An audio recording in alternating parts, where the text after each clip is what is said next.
Oh, it's telling me my internet's off. I'm wondering if it is. No, it's fine. At the bottom, that's why I haven't done my that's why I haven't done my intro, because I'm looking at the bottom of the screen and it's telling me my internet's not even on. What the heck's going on? That's weird. It says no internet access. What the heck is going on? It's weird. Right, guys, I'll be back in a minute. It'll stay live. Just let me, I need to restart my computer just to make sure everything's all right. It'll keep me live. Just give me a second, guys. Let me restart. Actually, I'll just shut down and come back on. Should be okay. And if it does switch itself off for anything, I know it's good here, but at the bottom of the screen, I don't want it to be dodgy. So I'll be back in a bit. If it does stop the stream, I'll start a new one. Don't worry, but I doubt it will.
Right, all good now. All good, all good. Sorry about that. Had to be done. I think you might have noticed I've changed my avatar as well. Instead of the same old photo I had up of myself, I've changed it to my watermark sort of thing. Hey Paul, good to see you. Yeah, Paul, I changed the topic because I'd just been in a meeting about my son and all that, done a load of talking already. So the topic it would have entailed a good bit of talking, a good bit of controversy, maybe. It was talking about what the scriptures say about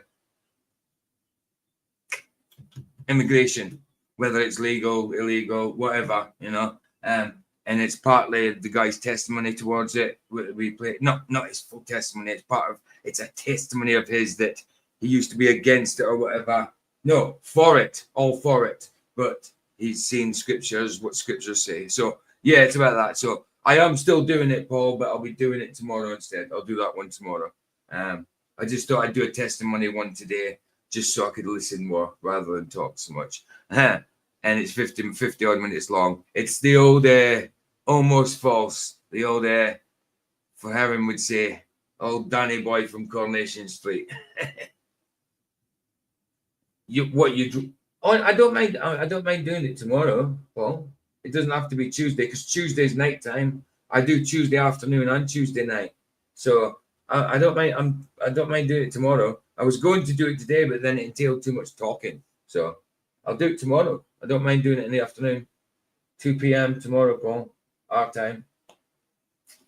I'm only a bit late today because I decided I wasn't even going to go on today.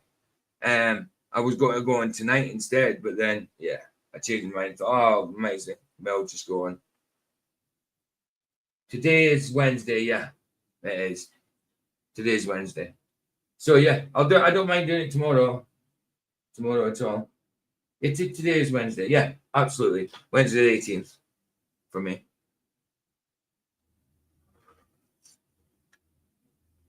Oh, you should be around. Are you saying, Paul, that you're more around on a Tuesday? Is that what you're saying? Tuesday afternoon. If you sorry, babe. I got birth 22 years ago. So. Did you? Yeah, no name. What do you mean? What? Don't say his name. You do. All right, I know. I was talking about our son. Vicky gave birth 22 years ago today. So, Paul, are you saying that you'd be better on a Tuesday afternoon or Tuesday night? Because I could easily keep it till next Tuesday if you want.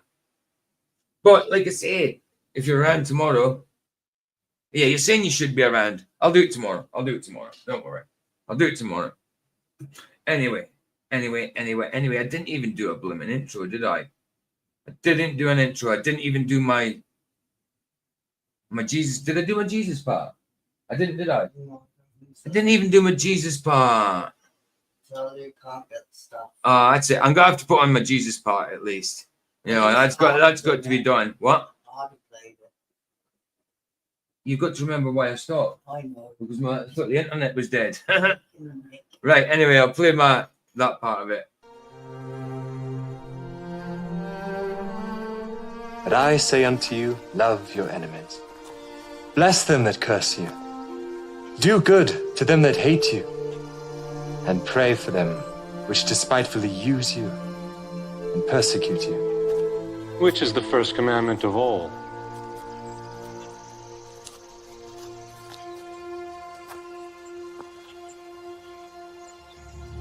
Hear, O Israel, the Lord our God is one Lord. Thou shalt love the Lord thy God with all thy heart, and with all thy soul, and with all thy might, and with all thy strength. This is the first and great commandment, and the second is like unto it. Thou shalt love thy neighbor as thyself. On these two commandments hang all the law and the prophets. Master, thou hast said the truth. There is one God, and none other but He. And to love Him with all the heart, and with all the understanding, and with all the soul, and with all the strength, and to love his neighbor as himself, is more than all the whole burnt offerings and sacrifices. Thou art not far from the kingdom of God.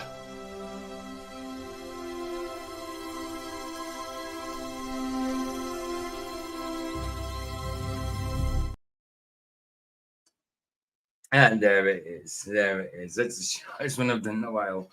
But I haven't even made my blooming joints yet. Anyway, let's Jimenez it. Let's Jimenez it for a few observations. Then we'll get on with the testimony. Let's have a look. Where's the Jimenez was in chat, wasn't he? Sure he was. Yeah. Yeah, there he is. I just need to click on his name.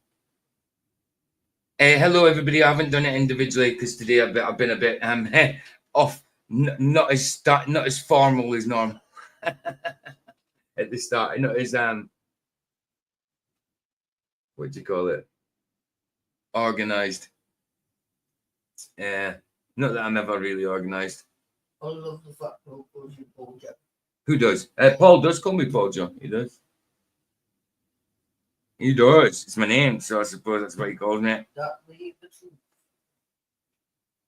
Once upon a time, I used to hate being called Paul Joe, but no, when you grow up and you really used to hate my name. Paul's a crap name. Joe's a crap name. Right, so yeah, Tuesday. Okay, not a problem. I could do Tuesday night. You can come on in. We'll pick a topic for a Tuesday night, Paul, and we'll do it. I'll find something on it and we'll do it. Unless you want me to keep this topic till next Tuesday. Yeah, what? The child I gave birth to 22 years ago today, one of his middle names is Paul. Ah, nice. I mean, if you want a topic in particular on a Tuesday, you can pick one. You want to swap names, Jimenez. No, Jim. I love your name. Janus. I would call myself Janus. Mind you, there's actually a YouTuber called Janus, and she's an asshole, so maybe not. Remember Samantha Janus? Maybe that's who it is. I don't know. Maybe. She was running, Oh no, it's not that. Okay, I got you. but that was her name. I will think on it. A topic that is cool. So let me know when you're ready. Next, try and think of a topic for next Tuesday, Paul, if you want to go on next Tuesday, and then either have a video on it, have something to present, or I'll find a video on it. 6 and 2 3s. I don't mind. We could do that, man. That'd be cool. Why do you say that? What? 6 and 2 3s. Because it's the same meaning as 6 and half a dozen. That's exactly 6 and 2 3s is the same as saying 6 and half a dozen. My dad always said 6 and 2 3s. He never said 6 and half a dozen. He always said 6 and 2 3s. And so I've always said it 6 and 2 3s. It's the same as saying 6 and half a dozen. Or you could say 6 and the bakerman's dozen minus 7. The baby. Yeah, a baker's dozen minus 7. That would be 12 as well. As in 6 and the baker's dozen minus 7. Not just the baker's dozen minus 7, because that would just leave 6. Anyway, yeah, that'd be cool, Paul. That'd be excellent. Right, Jimenez. Get a couple of his down while I make my joint, and then we'll get on with the topic. Testimony, really. I haven't seen any of it. Just today I put it. It's his newest one since the Freemasons guy. Schneebelin. Since the Schneebelin dude. God, Jimenez. Go. Oh, we got some new ones from the Anus. Excellent. Nice. Which one? Oh, let's just go start from the beginning. Moony Moon. Quadruple Moon. It's a busy anus. It certainly is.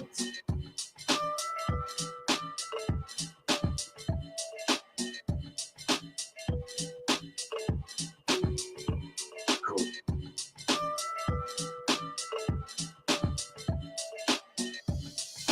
Do what you do, get down on the floor, shake your body so nice. Everybody just get down in the place. Nice. Forget your cares at the door, most definitely. Quick, chill hip hop. That's right. That's right. Yeah. Get it right. Pajanus. All night. Do what you do, get down on the floor, shake your body so nice. Everybody just get down in the place to be. Forget your cares at the door, most definitely. That's right. That's right. Yeah. Get it right. All night.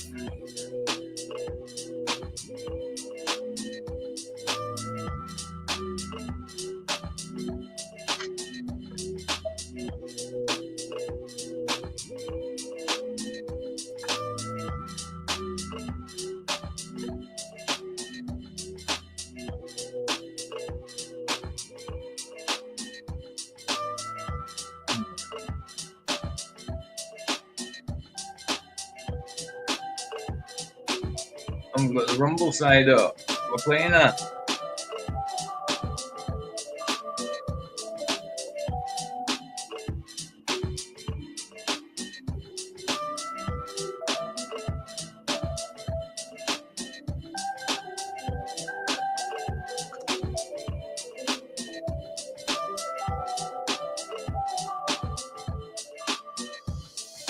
Do what you do, get down on the floor, shake your body so nice. Do what you do, get down on the floor. Place to be, forget your cares at the door, most definitely.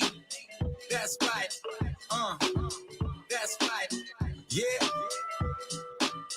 Get it right. All night. Do what you do, get down on the floor, shake your body so nice. Everybody just get down in the place to be, forget your cares at the door, most definitely. That's right.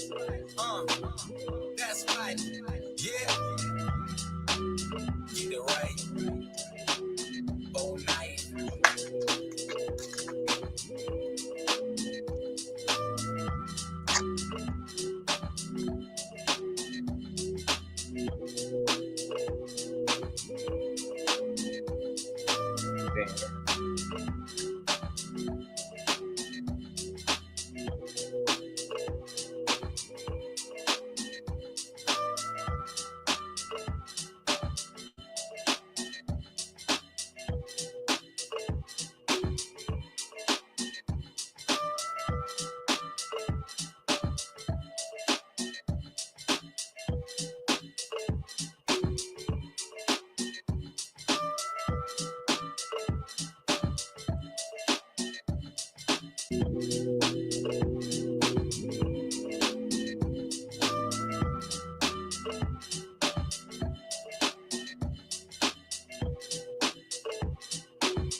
Yeah, Jim picked some decent tunes. And then we've got some chill ones on our supermarket music or elevator music. Yeah. Lift music. I know, babe, but I'm talking to Americans as well, remember? It's a lift. I know it's a lift, but still. Shut up.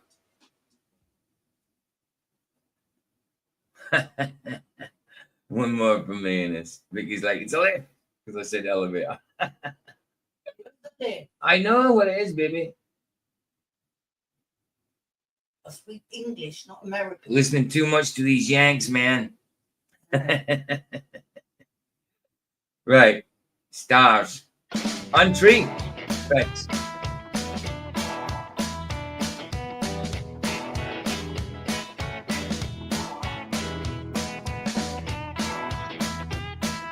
Naturally blurry like Bigfoot.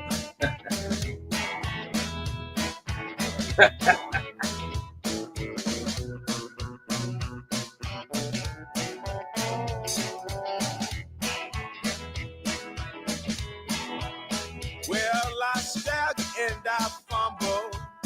Boys, I've been drinking for days. Well, I stagger and I fumble. Boys, I've been drinking. I wouldn't say I do an American accent well, Erin. I think my American accent's the same as anybody else that grew up watching the movies in the UK, cops and robbers type thing. Hands up, freeze! You know what I mean? I'll bust a cap in your ass. All that kind of stuff. It comes from movies, you know what I mean? Anything that I could do, if I could do an American accent. I mean, I know the differences between Boston accent and New York and stuff. You know, like Boston's got like, they say things like color rather than color. They say color. And I mean, that kind of, how'd you like them apples? But I wouldn't say I'm brilliant in American accents, no. But it would come off, my experience with an American accent would come off the TV probably. We grow up watching American movies, don't we? So unless you're watching British movies all the time, which they were quite boring when I was growing up, British movies were. British movies are a lot better now, but they were boring when I was growing up. So yeah, American movies, that's where the American vocal would come from.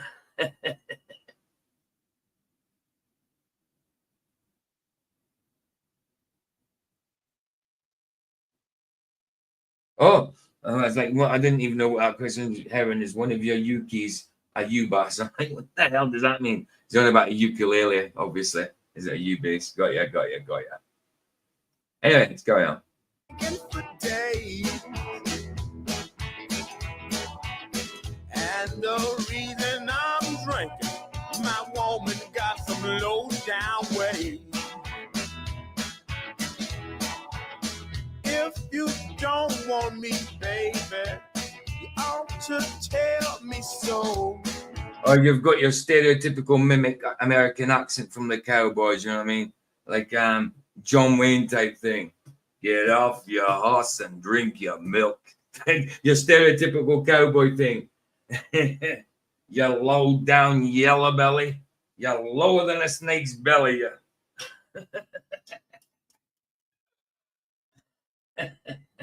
I said you're yellow. I said you're yellow.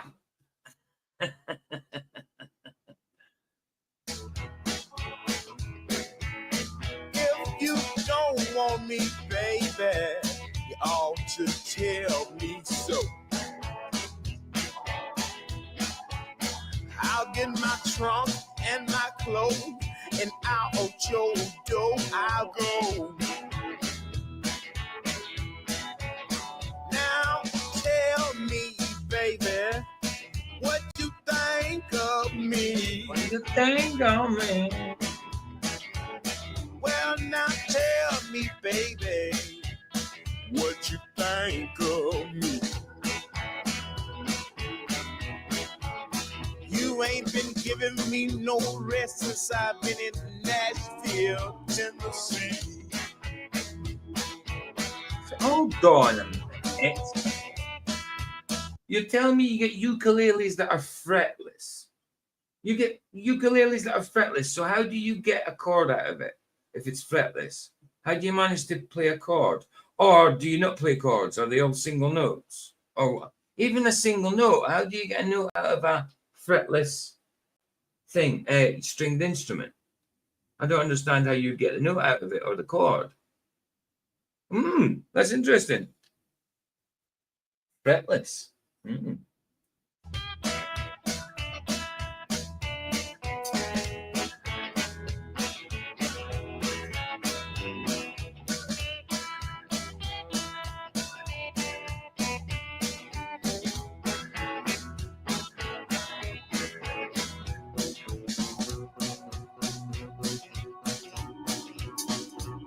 What?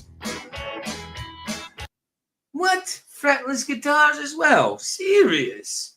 So how do you get the note? Don't tell me you just press it against the neck, it where you think it would, the note or the chord would be. Muscle memory. There you go. That's what I was thinking. Yeah, it's got to be muscle memory, isn't it? Because I mean, when I was playing chords, then I depended on the frets to know where I was at. The dots and that didn't mean nothing to me. I depended on the frets to know where I was at. You know what I mean? Kind of thing. Play it like a violin. Play it like a violin. You play you what? Like a violin? Really? Wow, man. I didn't know you got fretless guitars as well, man. But yeah, I can understand, like, to get the chord. But and you've got to need a lot more strength in your fingers. It's got to be a lot harsher on your fingers because a fret helps you. It's like you've got a push back. You know, I know it's not literally pushing back, but your thumb's on the back of the neck. You're pushing against it. You've got a push back. But fretless, you've got all of it's going in. I don't know.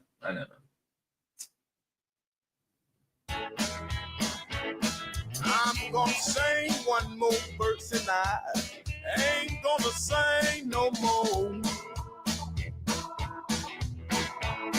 I'm gonna sing one more verse and I ain't gonna sing no more. 'Cause my train is here and you know I gotta go.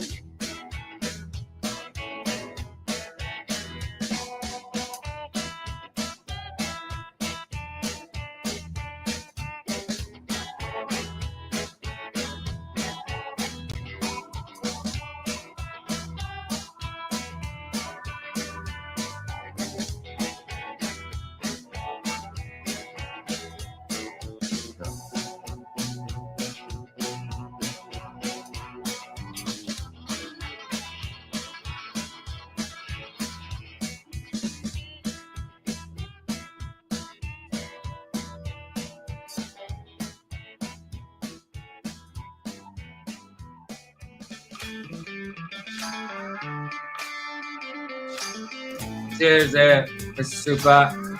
Have a look at that in a sec.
Way.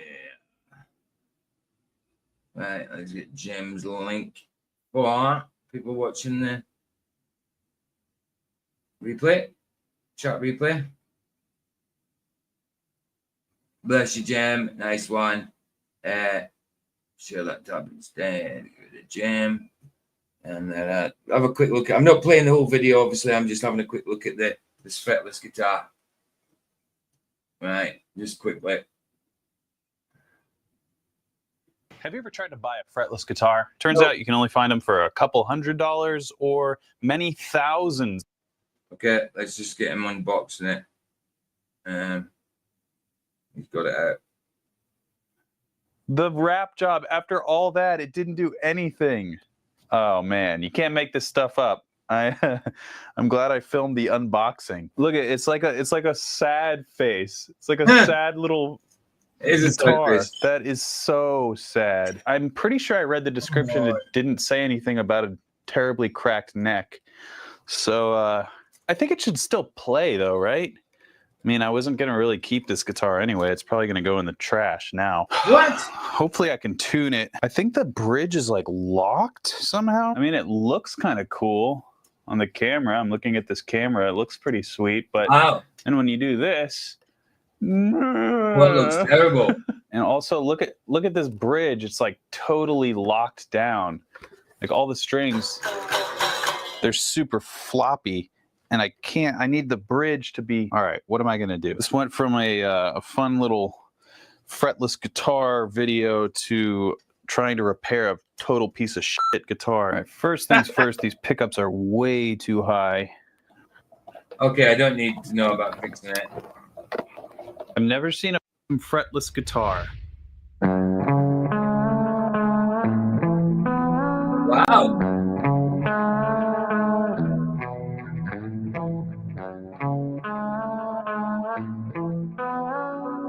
Nice.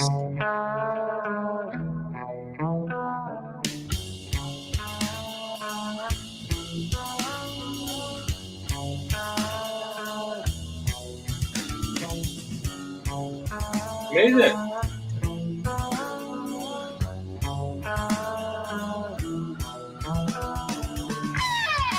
Oh, wow.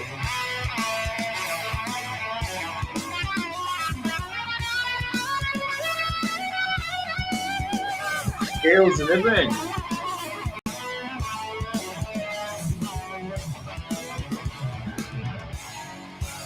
What?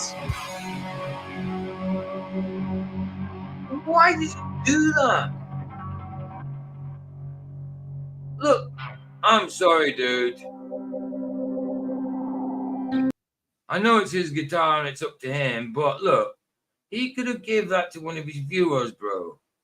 Could have given that to one of his viewers. Why would you do that to an instrument because it had a little sad face on the back? You could have done anything with that. You could have shaved that down. You could have filled it. You could have made it look different. You could have gave it to someone that needed a guitar. I didn't even know you got fretless guitars. That's amazing. And I've played guitar. I didn't even know you got fretless. Someone else could have got that, bro. But very good playing. Very good playing, and I like how it sounded. Sounded brilliant. You don't hear so much of the shh, when you're like that scraping along the strings. Anyway, let's get the testimony on the road. Let's do it. Heaven says arsehole. Exactly. He could have just given it away, bro. I mean, he did that just to want to look rock. He did that to look rock. You know? To look, yeah, man, look right for a good video. I would have rather ended that off with, I don't like this anymore. It's got a sad face on the back. If any of my viewers would like it, comment this in the comment section. I will put you into a draw, and who gets picked out first can have it. Simple. That's what I would have done. I'm wrecking a guitar, man. Even not being able to play so much anymore because of my wrist. I would still have that guitar. That would have been brilliant. I was going to say the slides would have been awesome. Yeah, absolutely, bro. Right, anyway, let's get this video up. It's about 15 minutes long, so let's see if we can get through it. But yeah, I'll do the immigration one tomorrow. I've got a few couple of funny videos to show as well, but I'll do that at the end. Now we've gone on too long, so I'll do it at the end. Anti-gravity UFO, a witness's close encounter. So on my thumbnail, I called it up close encounter of some kind. I don't know if anybody got the thumbnail. It was obviously meant to be a parody of Close Encounter of the Third Kind, and I put up close encounter of some kind. Anyway. UFOs. That's what we used to call them. Now they say UAPs, but no matter which name you use, one thing is certain. Something is in our sky and we don't understand it. What once was laughed off. Usually the government's flying crap. But if you do actually have an experience with a UFO and some kind of aliens, it's either you're ill or it's demonic. As a conspiracy is now being investigated by the United States Congress. One thing I do say about these things, a lot of people are making up, yes, but some people do have these experiences with aliens, what they think is aliens, that we would know as demons. But yeah, people certainly have these experiences, but they just don't realize that they're not aliens, they're demons. But the answers are few and the questions keep piling up. That's why I spoke to a witness, someone who can no longer deny the existence of these crafts because he has seen one up close with his own eyes. His story is just one. Bob Lazar said the same thing, bro. Bob Lazar, and he was very convincing. But if he's seen any kind of craft, it must have been a government craft. It doesn't come from other planets. Out of many, a small piece of a vast puzzle that suggests that our world is far stranger than we ever imagined. It's strange, but I went to far stranger than you thought. Hello and welcome back to the Almost False podcast, where I interview subjective. regular people with incredible stories. Today's episode obviously touches on UFOs, which is a topic I've been wanting to cover for a while, but it's not easy to find someone with this kind of experience, and I think you'll see why. Today's guest had not one, but two encounters with UFOs, and they likely will make you rethink what you thought to be true about the world. His story doesn't stop there, though. As always, we talk about They wouldn't. I mean, I've never, ever believed in aliens. And in fact, since about 18, I dabbled with Christianity, I've always thought if any such thing true, then it would be a demonic encounter, not an actual alien encounter, you know? rest of his life. But let's see what the guy's testimony is all about. Ask me, it's just as fascinating as those two encounters. So let's get into it. Here's my conversation with Bailey Mullins, starting with the story of his first UFO encounter. There we go. It made it to where I'm back home for the summer. I'm like, okay, I'm hard. Bailey Mullins, get to that. I don't know the guy. I don't know if any of you guys know him. See that hexagon thing in the background? Straight off, it's checkerboard type thing. But anyway, let's look past that. But hasn't everybody got this bloody hexagon thing now? Even Wits had it for a while, but in lights. You know? It's all over the place. Heartbroken. I'm just going to go on dates. And so I proceeded to go on like 17 dates with 17 different people that summer. And one of those dates was... Just realized I haven't got the blooming overlay on, the chat overlay. With a girl that we go out for coffee. We're at this coffee shop, and the immediate first thing that happens there it is. You made up the whole alien story just to impress the girl. No, I'm joking. I don't know his story, so I can't say that. Like I say, people experience these things. It doesn't need me to say it's actually aliens, you know. Ed Bailey's house in Corey has those tiles in the kitchen. Yes, that's Ed Bailey. I don't even know who Ed Bailey is. Oh, I do. Vicky does, obviously. Vicky's behind me, by the way. Say hello, babe. Hi, babe. There you go. is she takes a book out of her bag, puts it onto the table, and literally, quite literally, dust flies out from the pages. And she starts opening and flipping the pages. And I don't know if they were maple leaves or what, but they looked like leaves that were bookmarks. And there was hundreds of them in there. And she's like, I need to know exactly when you were born and all this stuff. Evan says, hi, Vicky. I heard. There you go. And so at the time, in complete rebellion, I'm just like, oh, this is fun. This is cool. This person's good looking. She's doing something crazy. Like, this is interesting. This is a cool date. And so I'm like, okay. And so I call my mom. I'm like, And hey, then she brings out the 12-inch strap on. And you're like, what? do you have my birth certificate anywhere? Can you give me the exact time when I was born? And so I start telling her and I was like, okay, thank you. And I hang up the phone, start telling her exact details, date and time. Leave this playing, guys. I'm going to go and heat my coffee up. Time of when I was born. And she starts looking through this book and starts to proceed to tell me everything about having a great date. So I call my mom. who I am, essentially. Nice. So later on, I find out that she is essentially a witch, like, or a Wiccan or whatever. And so we end up going to her house. And the craziest part about it is we walked into the threshold of the door. I remember walking right through the threshold.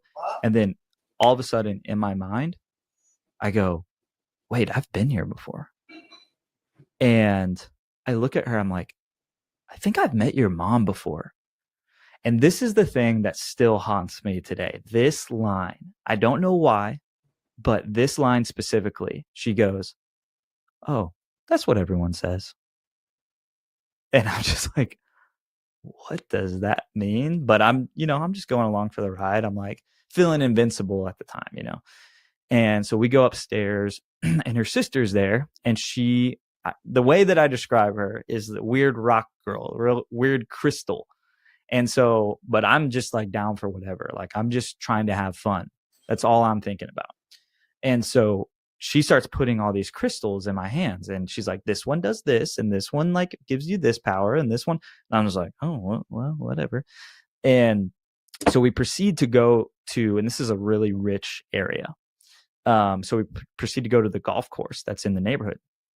And we're like, hey, let's go walk around, look at the stars. It'll be fun. And so we're going and walking around and looking at the stars. I'm looking at the stars. I don't know about it being fun. I mean, it's interesting. Don't know about being fun. But yeah. Hey, 4Jack, it's good to see you, bro. PJ, you're rocking some hip. PJ, you're rocking some hip summer duds. I'm too fat for them at the minute. I need to get to the gym. Yeah, Vicky bought me some vests and that because it's too warm. It's too warm. I've got like a 2-pack of vests. I've got some new tracky bottoms and that. I'm not usually a tracky bottoms or joggy bottoms person. I'm usually jeans. I wear jeans, ripped jeans type of thing. I love ripped jeans. But I've got them in the cupboard. But because I put on so much weight the past few years, I need to wear like joggies and that. But yeah, in the summer, yeah, it's better to like. I've still got the bloody glasses in my head. I didn't realize. Vicky told me before I started the stream, and I says, "Yeah, I'll take them off in a minute," and I just never did. And I feel the side of my head starting to hurt, so the filter. These are actually my fishing glasses because these are polarized glasses. So like these are my fishing glasses. Not that they see through the blooming canal crap anyway, urban fishing, but at least if there's a glare of sun, it helps. You know what I mean? When I go fishing, it's blind fishing pretty much. We just know where they're at. Anyway, what did you say, babe? You got two. Oh yeah, packs of two packs of vests. You know what I mean? So like three vests in each. So 6 vests, 2 joggy bottoms, 3 pairs of joggy bottoms, and a jogging top hoodie to go with it. And like I say, I've always liked joggy hoodies and that, but jogging bottoms I've never been, unless it's for comfies. But to go out and about, and I never used to go out in joggies. It was always jeans. It takes a tasteful woman to dress an uninterested dude. There's just no point in asking him anymore. What? You. About what? what you want, because I always ends up me picking it anyway. Well, I know because I'm at the weight I am. I like picking my own clothes. I like what I like wearing usually, but that's at my weight, at my comfortable weight. I've got clothes in the cupboard that I've picked, haven't I, baby? That you picked, that I've picked. All clothes that I like, like flannel hoodie shack type thing with ripped jeans and stuff like that. Ripped denim jacket, ripped denim jacket hoodie sort of thing as well. I've got a lot in there that I love, but I'm not in my comfortable weight. So it's usually a different story. I'd be usually like, yeah, man, let's get this, let's get that, let's get that. Because I'm at my weight and I won't buy clothes for myself at this weight, because I refuse to think if I'm buying clothes for myself at this weight, then I'm accepting I'm going to be this weight or heavier for a while. That's how I feel. So yeah, I won't buy myself any clothes at this weight. I've already bought myself clothes, like I say, in the cupboard, and I bought them while I was putting on weight. And I bought them because I thought they would fit me, but they were actually a little too small. And it was because I'd put on more weight than I actually thought. So the clothes that I bought are actually slightly bigger than my normal large size, because I'm normally a large. I'm into triple XL at the minute. And I'm normally just a large or extra large, which is my natural kind of fighting weight sort of thing. 14.5 stone-ish. I don't like being over 14.5, 15 stone.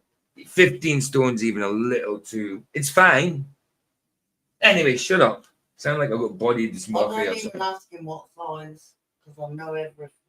Well, the triple XL is still a bit big, but if you go double XL, then Too tight. sometimes too small. It just depends, yeah. Very clear night out.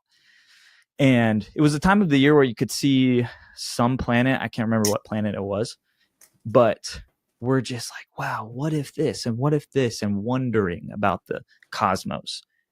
And maybe 30 minutes to 45 minutes into this walk with us three, to the best of my ability describing this, we see what looks like an asteroid coming to. Now there's 17. So that's not bad, 17. I thought there was only going to be like 8, 9 all afternoon. So they've seen this asteroid that I don't actually believe in asteroids. Yes, there's such thing as meteorites and that, but they're not coming from outer space.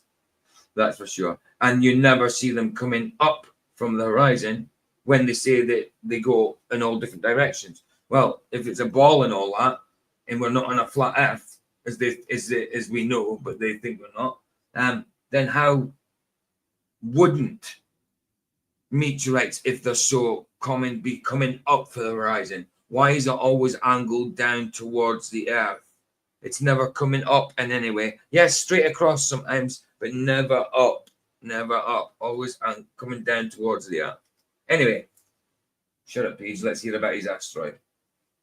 Destroy us. Now, I know that sounds like a shocking all of a sudden, but that's what it felt like in the moment. It was like, oh, we're just having a normal night. And then all of a sudden we see a fireball flying in the sky down towards us. And I've, wonder when this was, though. I mean, did you check and see if there was any kind of logical explanation for it? Did someone just fire a fiery cannonball through the sky?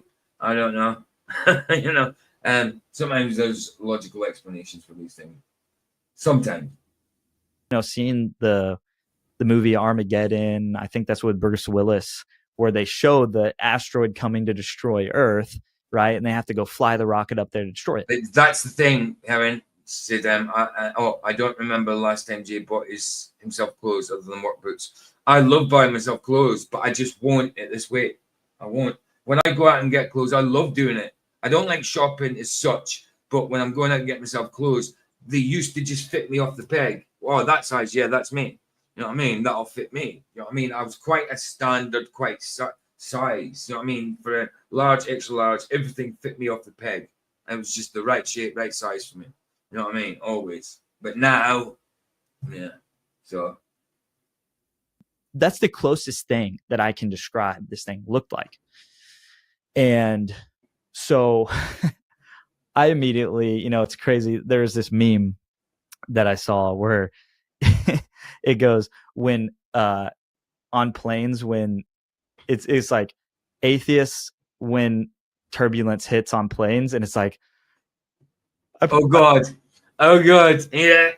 An atheist on a plane when they hit turbulence. Oh God, help God. Please God, please God, please God. Don't let it crash. Don't let it crash, God. You know, they don't believe in our creator at all, allegedly. But it's, oh God, help me. Please help me, God. When they're in shit. I profess my Jesus Christ Lord and Savior, like just like immediately. And so it's very true. It's like when, you know, the rub hits the road, When the shit hits the fan, basically. we know the truth inside. And so immediately I think I'm about to die. So what do? I'm like, Lord Jesus, forgive me for how I've sinned against you. Like, I'm so sorry. I'm praying in that moment because we're all just like, you know, all three turned. We're like walking this way on the golf course, and it's, you know, perpendicular to the golf course coming at us. And we're just like, what is this? Breath out of our lungs. And all of a sudden, it just turns. And Fireball turns. Okay. Let's hear about this fireball turning in the sky. And we're like, huh? And it looks like as if a helicopter was on fire falling from the sky. That's my best way to describe it. That's specific. Though. Mixed with That's specific. A helicopter on fire would look a certain way. I get what he's saying, but yeah, if it's looking like a comet, asteroid, whatever to him, then it's got like a round ball kind of thing with a tail on the end, trailing off the end of fire. So maybe helicopter is the best kind of description. Maybe I don't know how a feather moves, and so it's falling, okay. And then it fluttered to earth. So it must have been the anti-grav. It must have been the anti-grav, guys. Right around this hill, because we're in the hill country. And we're all shocked and wondering, what was that? But it was gone now. And so we proceed back, and I drop them back off at their house, and then I leave. And so that was what I thought was going to be the last time I saw that. Do you want me to continue? Well, I have questions about this. Yeah. To explore Yeah, okay. what happened. So, yeah, you want me to continue? No, stop, man, stop. Got some questions to ask you here. This is magical. Let me get some questions out. you said all three of you saw the exact. I mean, I do like this guy's channel. Some of the guys he has on, they're very credible, but some of them definitely are false stories. Without a doubt, you can spot them. Some is not so easy to spot. But yeah, he does have some credible. He has had a lot of credible ones on there. But I really wish he put on some weight. I want to lose some, obviously, but I wish he would put on some weight. Exact same thing, right? Yeah, it wasn't only that we saw it, we were all afraid. Right. Like we were just like, you know. And it was the first time they had seen that too. Was being afraid. We were all like, that's not being afraid. That's being surprised.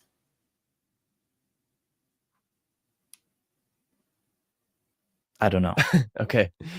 I'm not sure yet, Heron. I think it's possible.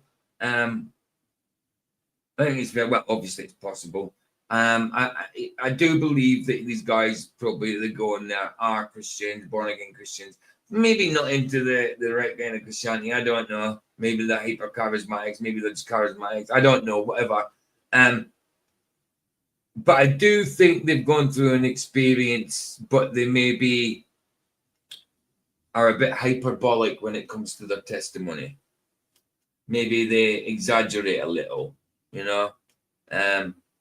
Testimonies, I call them, because some of it's true, but some of it's like your old life, like, oh yeah, in my old life, you kind of glorify it a bit. Yeah, I was a drug addict. Yeah, but before I was a drug addict, yeah, I was dealing kilos and kilos. I mean, I was going over to Afghanistan.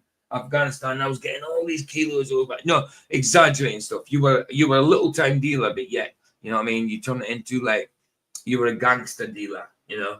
So you take the truth and exaggerate it. So I've seen people doing that, glorifying their old life and testimonies. They want people to think they were extra bad, you know? Testimonies, I call them. Because there's truth in them, but they're just hyperbolic with the truth, which makes it A lot of not the people truth. like that. Yeah, yeah. A lot of people are like that, like you said. Buzz that in the whoos. How about that? Oh wow, super late this time. No, I wasn't. I changed the stream from 2 till 3:20. I didn't have the stream on at all at one point because I had my meeting today with my son. So no, I went on it. I set it. I changed it to 3 o'clock after 2. But then when it come to 3, I was about to go on, and I didn't realize I didn't have sugar. So I said to guys, look, I'm changing it for till 20 past. I did let people know in chat though. But yeah, good to see you, bro. Fair enough. So also I'm curious because if there was an actual fireball coming through, you would not have been the only person to see it. So I don't really understand how that works. Maybe there might have been something spiritual there. Were you in? See, that's the thing. That's the thing. Fireball in the sky. That's why I kind of emphasized it. Did you not check out to see what it was? Because if it was some kind of a big event where you were meant to have seen somewhere, Halley's Comet in the sky, like just saying 86 or whatever it was. Halley's Comet when I was a kid was in the sky. I think 86, something like that. I never seen it though. But I remember it. I remember us talking about it at school and everything. So an event like that, maybe, you know, because if it's just a fireball in the sky, but then it switches direction, that's something that a lot of people usually see, you know, and for something like that in the sky, legitly. But yes, of course, people have these experiences. Yes, they can be fibbing, but sometimes it's the truth. Sometimes it's the truth, and it's just a supernatural, demonic thing. Any type of substance that night? Were you taking drugs before or anything like that? No, nothing at all. The only thing that I can think of was we had I think it's like I forget what it's called, like What? The Mandela effect says it's now Halley's Comet, as in Halley. No, I thought it was Hailey. Halley's Comet, not Halley's. I thought it was this. I'll type it. I thought it was that. That's what I thought it was. Halley's. I didn't know that had been Amid. So it's not Halley's. It's not Halley's. It's Halley's now. But they just pronounced it Halley's. What? Well, to me it was Halley's, like Bailey's, the drink, but with an H. Is that the same as Bailey's? Yeah, it is. Bud Light Lime or something. It was like one of those girly beers, like 3 hours before. Definitely not something that would make you hallucinate. Right. Yeah. Yeah. Not even in the least. Yeah. Okay. So you see this thing, which, I mean, by all definition of the word, is a UFO. It's an object that is unidentified. That's what unidentified flying object. That's what it was. Yeah. You said that's not the last time that you saw it. Now I'm gonna let. He hasn't told. Yeah, but hold on. Hasn't told you much about the first time yet. Well, you're getting into the second one. He hasn't said much about the first one. Just that it was there. Unless that's all it is. Okay. You expand on that because I'm curious. When did you see it the other time? Yeah. So to answer your question of whether they had seen it before, I have some theories about what could have been with them in reference to the horoscope books and all of that and the crystals. I have no idea for sure. They did some crystals. But that was basically, I say basically because there was one other time. This was the last time I ever talked to these people. And there was just like no communication after that. And but right.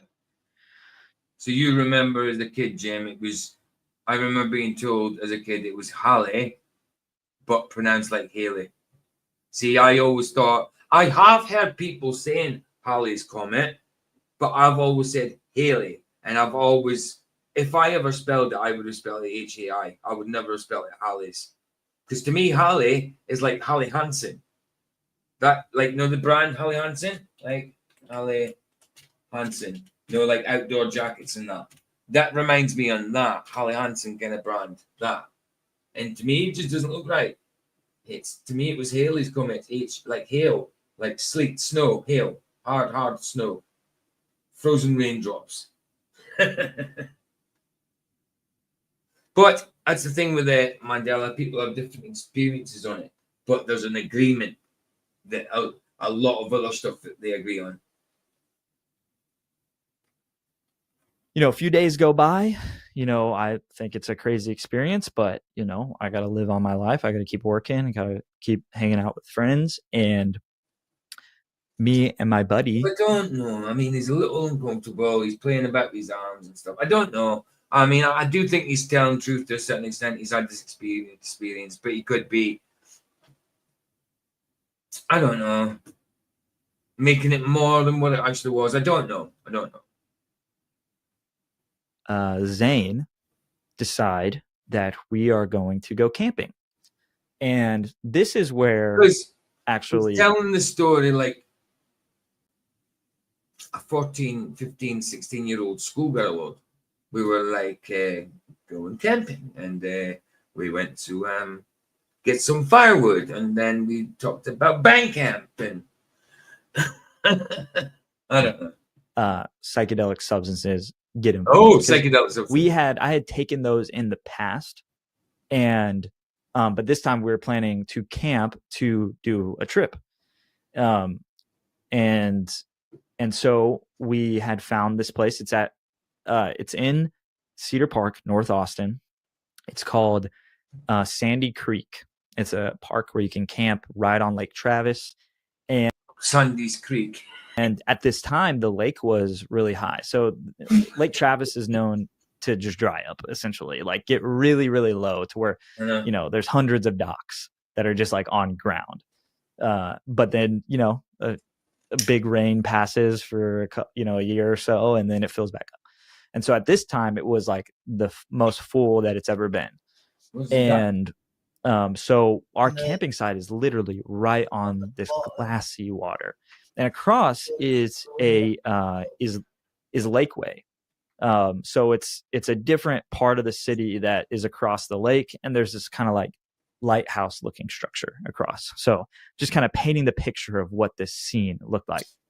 And so we take the tabs, and it wasn't that much at all in comparison to what we had done in the past, because I was always super cautious and anxious. And so I was like, I just want to like dabble a little bit, but I don't want to go full into the rabbit hole of whatever these substances do, because I was convinced that these weren't just in your mind, that they were leading to discovery. So what I would actually do is what trips were actually leading to discovery, or what the actual drug is. What I don't know what you said there.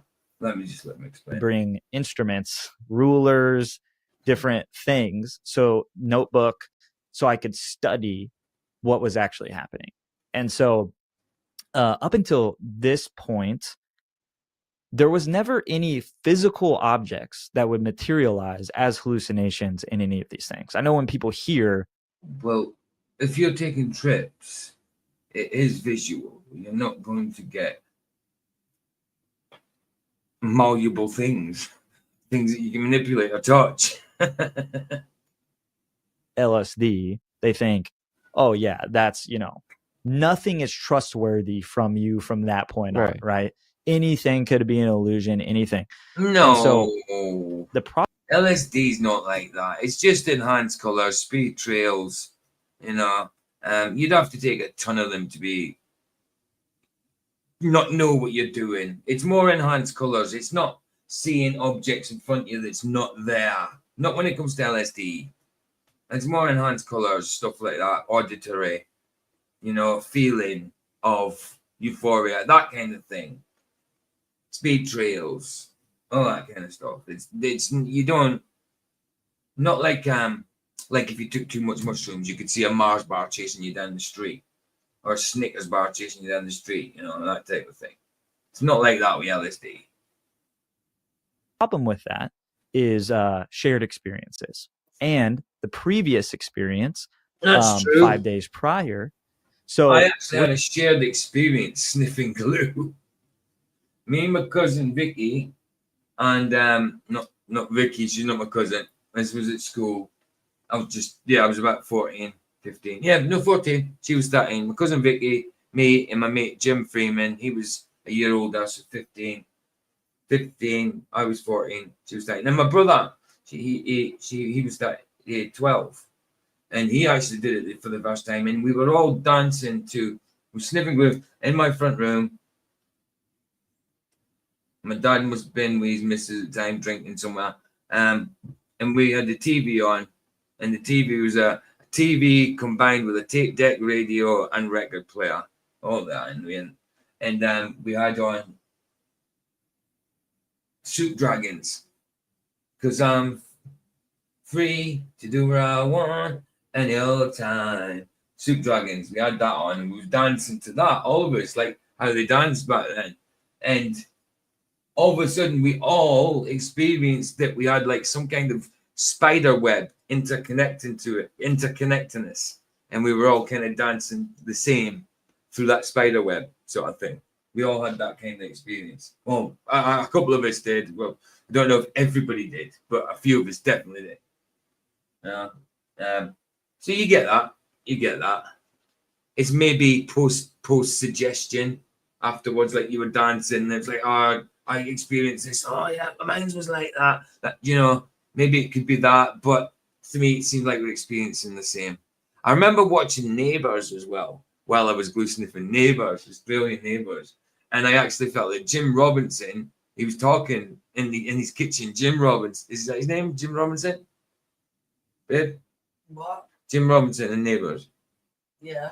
Yeah, I remember him talking in Neighbours, and I'm sniffing glue. But I was actually getting pulled towards the TV, and it was like I was immersed in it, like I was sitting there with him. He wasn't talking to me, but it was like I was sitting there with him. Madness. Anyway, that's glue sniffing. Evo stick, that was. We're sitting there, and it wasn't but like 30 minutes into whenever we put the tabs in our mouth. And we're sitting there, and all of a sudden, I see this star, and it starts to grow bigger. And I'm like, that looks like the thing from 5 days ago. So I'm instantly thinking that, like, this is the same thing, but it was further out this time. And it looked like a star, but it was moving in the distance. In a linear motion. It looked, thousands of miles away. Like, that's what it looked like to me. And what? I'm not sure how close it was. It looked like thousands of miles away. But you usually see thousands of miles away, do you? How?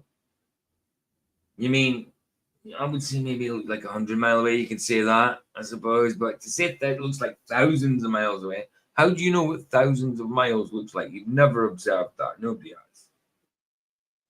Well, no, some people have. Obviously, long distance, high altitude.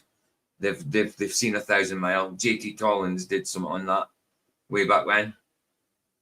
But in general, you don't see 1,000 miles. No. Or how far it was.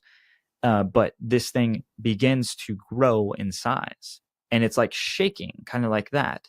And it's the closest thing that I could describe it to was a mixture between fireball and a headlight. So it's funny, but a fireball and a headlight. So somebody jumped off of a cliff with their car after a crash, and the headlight was on fire. Simple. No, I'm joking. The Tinkerbell scene in the Disney intros, where it kind of comes across, kind of looked like there that. There we go. There's another Mandela effect right there. Just mentioned another one. The Tinkerbell. So actually, my first thought was, is this the return of Christ? Like, that's what my first thought was. Like, oh, this might be the Christ will not come looking like a burning headlight. It tells you how it will come. return of Christ. Like, And in that sense, I am definitely screwed, to say the least, because I'm taking this substance. I know this is wrong. Like, and that was the trend, right? Where it's like, bury what I know to be. Who told you it was wrong? I mean, it does say be of sober mind, but if you can take something and know what you're doing and be of sober mind, who says it's wrong? Because LSD in small doses can be beneficial in some cases. True for the sake of what I want to experience today. And so that's, I mean, I guess that's the nature of sin, right? You exchange the future for the now. I suppose it's self-conviction as well. Say again, babe. Do I make anything for some types of depression now? Yeah, I think so. LSD, they can do that for some types of depression.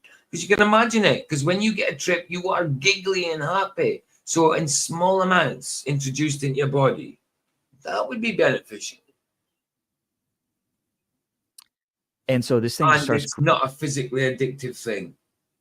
growing, and then all of a sudden it gets really big in the sky, and then blips right. But that's not medical advice. That's just experiences. Over us. And I say right over us, but it wasn't directly above us, but it was above the water, probably about 100 yards in front of us, and was moving very slowly. And I will describe Just like this conversation. what it looks like. So it was a metallic craft of some joking. sort, moving about the speed of a drone, right? But there was no noise. The only somewhat tangible sound was what I would describe as a magnetic sound, like this very, almost like it wasn't radiating from. It was Freddie Mercury. He saw burn into the sky. Yeah. 200 degrees. That's why they call him Mr. Fahrenheit. Traveling at the speed of light. Nice. I like it, Jim. The craft itself, but it was radiating from the ground and the trees around it. No way to explain how that works, but it was almost like but like very faint, like almost like non-auditory. And so this thing like almost was shaped. If you heard a humming coming from it, it can't be almost non-auditory. It's auditory. Like the Sorry, standard. I don't mean to be picking apart his testimony. I'm just being pretending, but I'm just not sure that everything's fully above board yet. Saucer UFO, but it had a front to it. You could tell there was a point. There was kind of like it was more rounded in the back and more pointed at the front. And so scale wise, it was about the size of 2 jets from what I could tell, right next to each other. Like essentially if you put jets right. Hey, look, good to see you. Alan Dale. Who's Alan Dale? Alan Dale. Next to each other, that was about the size of this craft, and it was just moving slowly towards the tree line over us. So in Texas, in Central Texas specifically, the common tree is an oak tree, and so these oak trees specifically grow, probably anywhere from 20 feet to sometimes even like 100 feet tall. And so these ones were on the taller side. So I would say this thing was about maybe 50 more feet above the trees, but not far after that. And so what ends up happening was I'm seeing this and I'm literally like, it. Evan said, I stopped doing the dishes to tell you I also am picking it apart, Peter. I know, I could be a bit pedantic sometimes. But I don't necessarily think he's lying. I think he's telling the truth. I think he's experienced this. I just think that it's maybe a little exaggerated. Oh, actor who played Jim Robertson in Neighbours. Luke, you must be well behind. Hold on. You just said that, but then just okay. Was you behind for a little bit then, Luke? Because I was like, I said that about Neighbours like a good 5 minutes ago, I think. Right, I get you though. Jim Robinson and Neighbours, I get you. I was in the TV with him, bro. I was in the TV with him. He wasn't talking to me though. In the similar way, when you drink alcohol and something crazy happens, it's like you're sober. All of a sudden, it was like there was no more. I think LSD. you get with alcohol when you're drunk, and then something freaky happens or something shocking or surprising, whatever. You'll get a rush of adrenaline, which will make you feel sober for a bit. It'll give you a little bit of clarity, but that'll fade, and you'll still be drunk. You don't stay sober all night. And I mean, if you're not too drunk, I suppose if you get that rush of adrenaline, it might sober you to a certain extent. But once that adrenaline fades out, you should start feeling drunk again, unless you're not that drunk in the first place. He does seem like he's trying a little too hard. Yeah, a little bit. So I do think he's experienced something. I just think he's being a bit exaggerated, hyperbolic.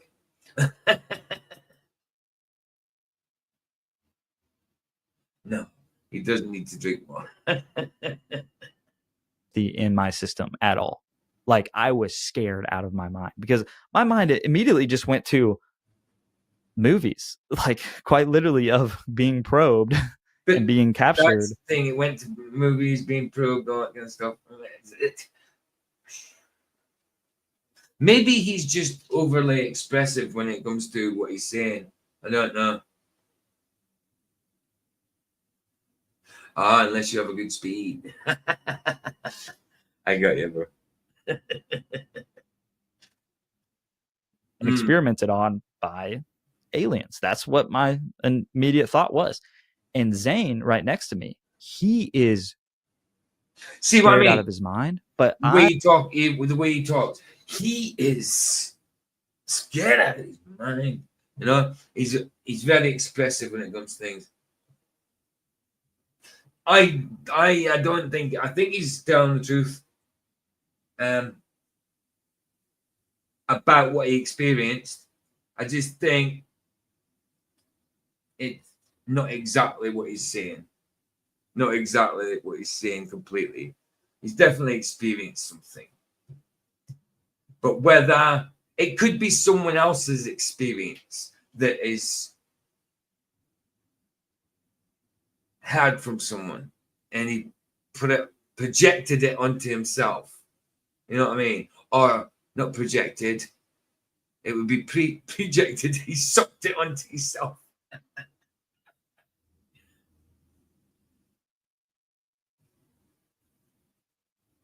No, you don't. You don't. That's what I'm saying. It's the same as when he said that earlier. You just said, no, sorry, wrong one. When you're scared shitless, you don't send your brain into movie side quest lol. Exactly. Like what I said earlier when he said about when he was really scared, but he said, and I was like, like he acted as though it was a slight surprise, not scared, So no, I get that feeling as well. I get that feeling that way. I guess I'd watched so many Jason Bourne movies, Mission Impossible, and kind of had this as part of my personality where I'm like instant fight or flight, like action plan. So I'm silent, all this stuff. He is sitting there like, and then like, what, and saying all of these words. And I look at him, I'm like, shut up, be quiet, because I don't want that. Now, he's just acting out one of the scenes he's seen in a movie. That's what it seems like now. He's acting out a scene that he's seen in the movie. I'm not convinced by him at all. The next one, like I say, Almost False's channel. It's aptly named because it is almost false. Because he's got plenty of stories, people's testimonies in there that are true, without a doubt, they're true. But then there's a lot in there that. There's a lot of them very dodgy, some of the stories, and I'm not convinced by this guy at all. Even though I know people have these experiences, and even though I know that these experiences aren't aliens, the UFOs can be government UFOs, The aliens themselves are definitely, if you do see them, are demonic in origin.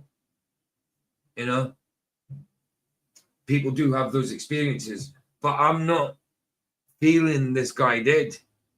I'm not feeling that he went through this. I feel like to him it's like a movie, like the movie scripts that he likes.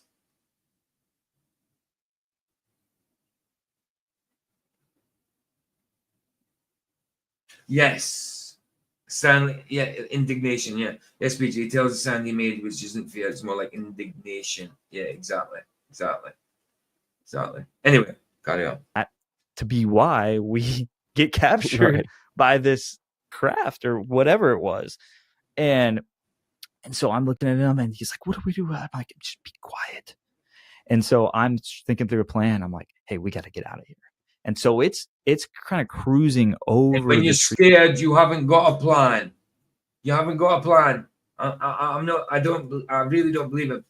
To this point, anyway, to this man, I'm not saying he didn't experience something, but when you're scared shitless, you haven't got a plan. You're thinking through a plan. Yes, you might. You're not usually thinking. You're just like you're waiting for an escape. You're not thinking a plan. You're waiting for an escape. If you're stuck there, you're waiting so you can run. You know what I mean? You're not thinking, oh, if I do this, if I go around that side of the building, then jump over to that side of the hedge, and then dive down behind that shed, and then run over there at this precise second. You know what I mean? Then I'll be fine. No, I think you either, when you're in shit scared mode, if fight or flight, then you would run and maybe get caught, or you would stay put, scared shitless, not scared, not being able to move, type of thing. Thinking to yourself, I want to go. You wouldn't even be able to think of a plan, being shit scared. Indigestion. You didn't put indigestion, it was indignation, wasn't it? Oh, you did. You put indigestion. I said indignation, didn't I? Okay, I got that one wrong. I thought you said indignation. I do it all the time though, because I don't wear my gloves. Wow. Okay. line. And we leave all of our stuff there. We run back to the car, and what was weird, it was like 1 a.m., 1:30 a.m. at this time. And as we're leaving, these super pale, like almost look like they're on Xanax, drugged out guys are like, they like open the doors of, Because a sound of indignation would still make sense in the context, because the sound of anger, sound of distress, which is indignation, a sound of resentment. Yeah. Disgruntled. So indigestion, indignation, both works. Nice. their car, and they're walking out and like trying to talk to us. I'm like, let's get out of here. Let's not talk to these guys. And so I have some theories. I'm like, I don't know what was going on with that, but they looked real just out of it. And so we get in my car, we drive back actually to my mom's house. Your story seems real out of it in a minute, bro. And we're I just, want to hear about the Christ part. she's in a really suburban, like you go to this place, there's like nothing's hurting you in the entire world. That's what this place feels like. And so we're walking, we're just in the cul-de-sac street, just pacing. Like, what was that? Thinking through. I will be more objective. I will let him tell his story, and I will try my hardest to believe him. But if I feel he's not telling the truth, I'm just not going to believe him. I'm like, simple as that. But I'll try my hardest. I should stop being so like picky. But at the same time, maybe I shouldn't.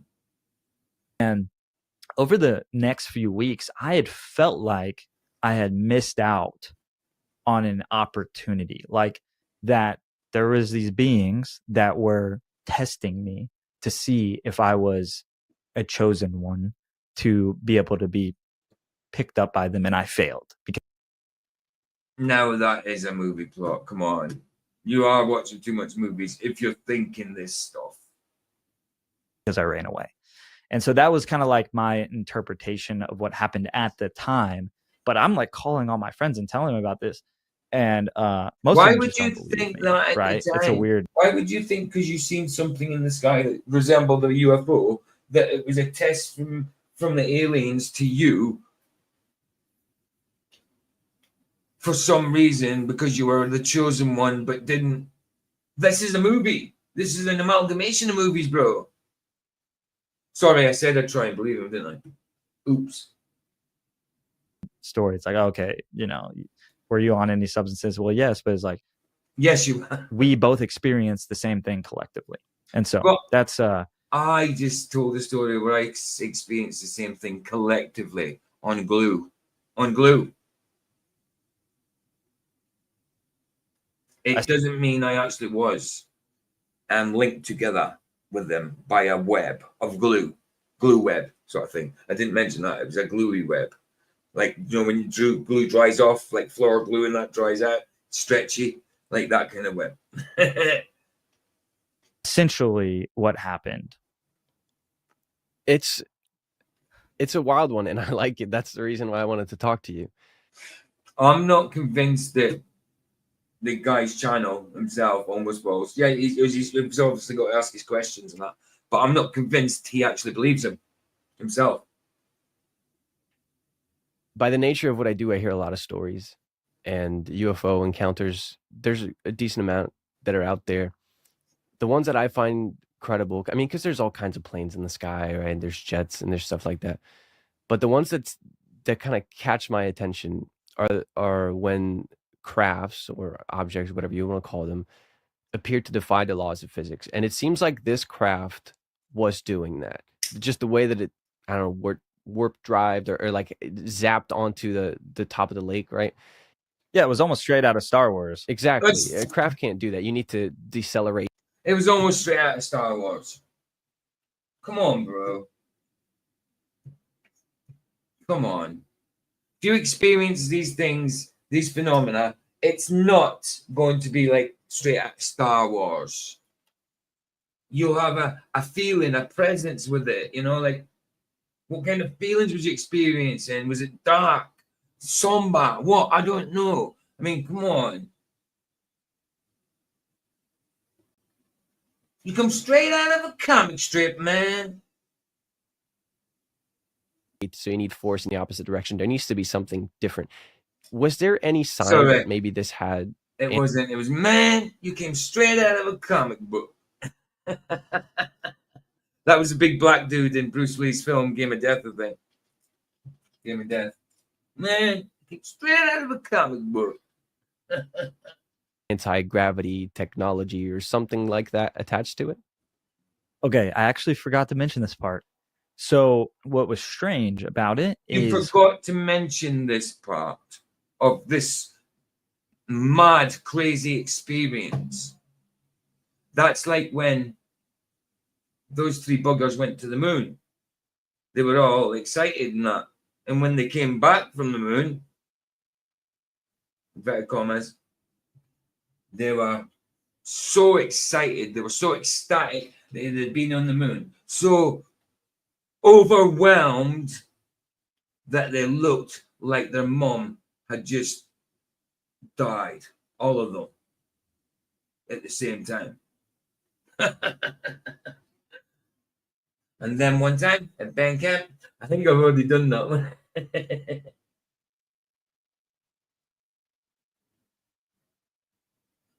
It's never not going to be weird hearing you American PJ.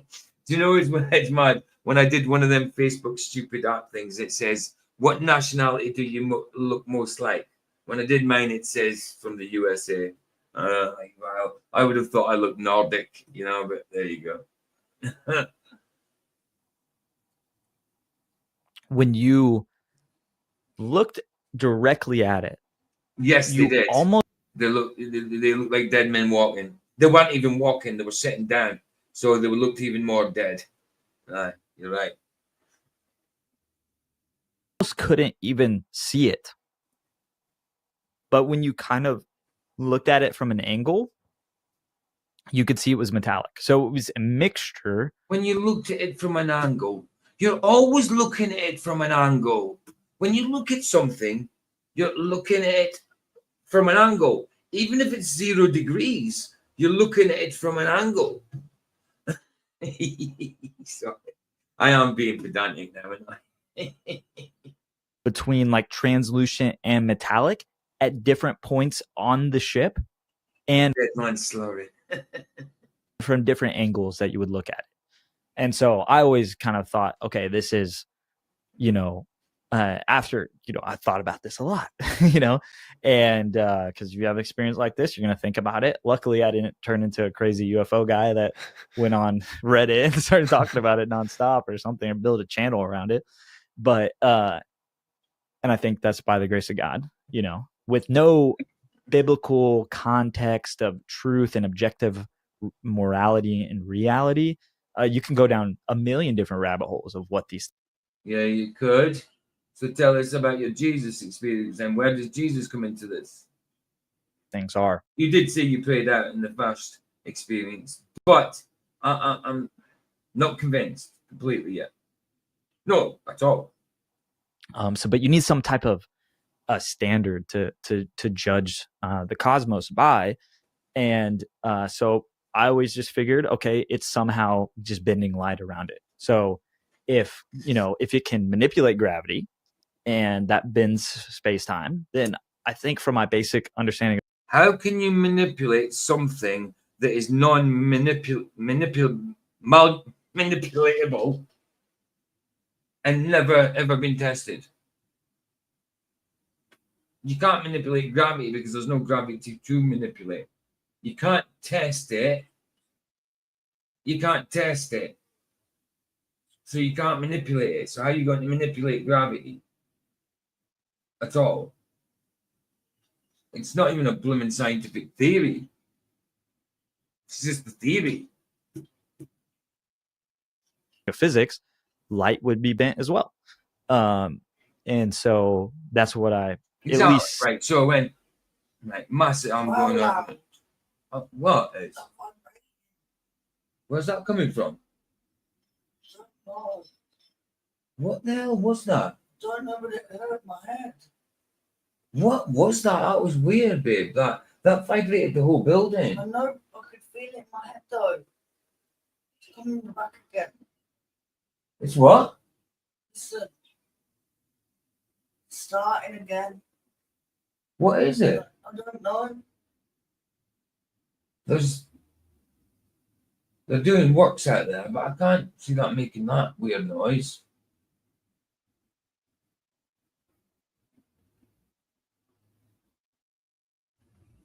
Okay. There is a pile up out there, but how could that make that noise? The whole building, it was. That's it again. What is that? What the hell is that? What is it? I don't know. Don't know what it is. The whole building's buzzing. Freaked me out, that has. What the hell is that? I don't know. What that? 2 seconds, guys. I need to look outside. That's freaking me out. It's not coming back, is it? What is it?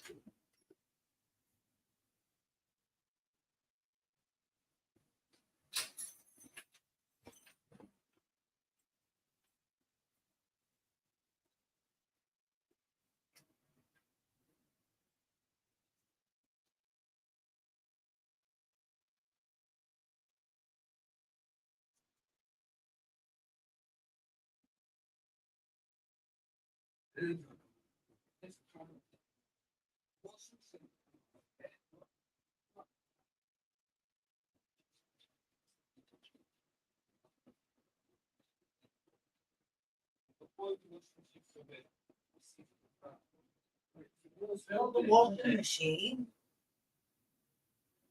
The washing machine came out a bit, so it could have been vibrating to say. But that wouldn't be that loud. What is it? I don't know. It's glowing in the sky.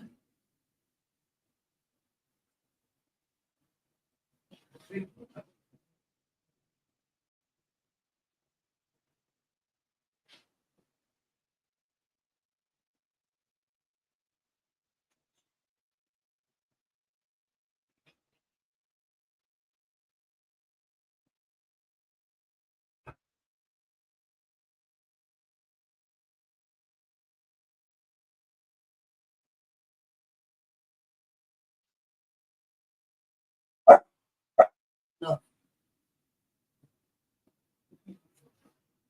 They don't think it's simple. The washing machine wouldn't do that. It's weird, wasn't it? It's weird. Like the whole building was drawn in with something. Aye.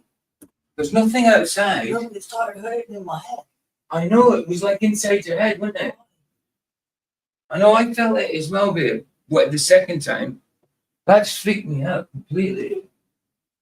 What the hell was that?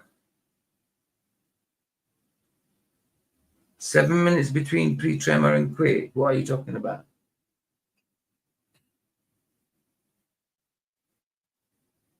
He looks pissed. PJ's delaying the story. Honestly, guys, it was like a droning sound. It's like the whole building vibrating.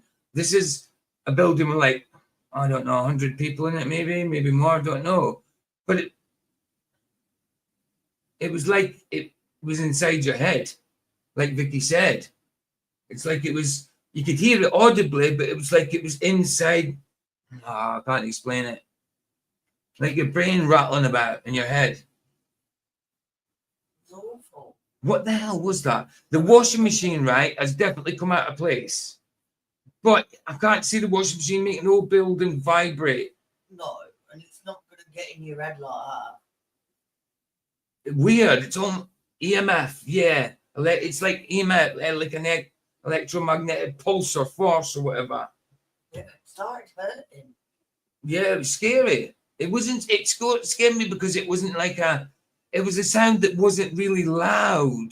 It was more sensory. You could feel it more. I started to think something was going on in the sky. And I don't know, God was coming and booming his voice out. It scared me. It scared me, especially when I seen it was scaring Vicky. Are you all right? Yeah. I don't understand what that was, guys. I really don't. And you won't be able to hear it through my mic because it wasn't.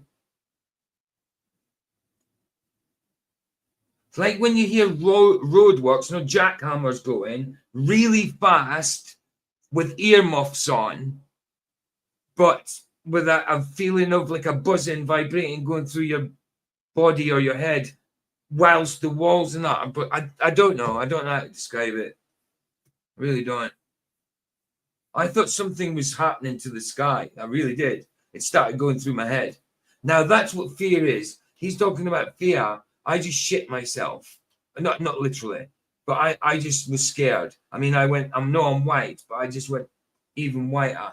I had to go out and investigate because it's really freaked me out.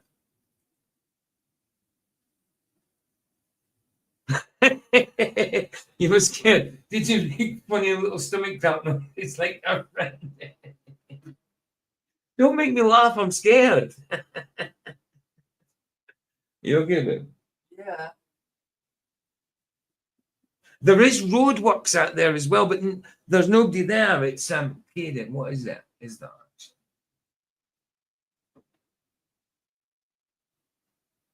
I can still actually hear someone. I keep hearing.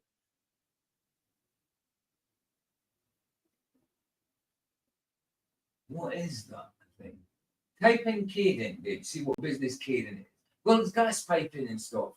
Ooh. All I can think of is, well, maybe somebody's got something in one of the rooms and they put it on. I don't know. I really don't know. It's freaky stuff, man. Spud says hello, babe. Hi, Spud. They're not drilling at the minute. No, they're not drilling at the minute, but there is stuff out there that would suggest they're going to, but there's nobody out there right now. And when I looked outside, the people that walking past didn't seem disturbed, perturbed, or anything. Is it not cadent? Cadent. Cadent. Yeah. It's a gas. Yeah, gas company. We have had helicopters, big ones lately, doing round north trips north, south, and that rattles the F out of everything here. It's alarming. But it felt internal as well as external. It was weird. It's something I've never experienced, ever. Ever. Anyway, right, let's carry on with it, because yeah, maybe that's kind of what I thought. But then why would it stop and then start again? And like it was perpetual. It like built up gradually. I don't know about the first one as much. I felt the second one more. Vicky felt the first one. I felt the second one with her. I didn't feel the first one. I just heard a slight noise begin me, and then it was. I don't know, guys. Honestly, it freaked me out. Anyway, one of them. I can't answer it.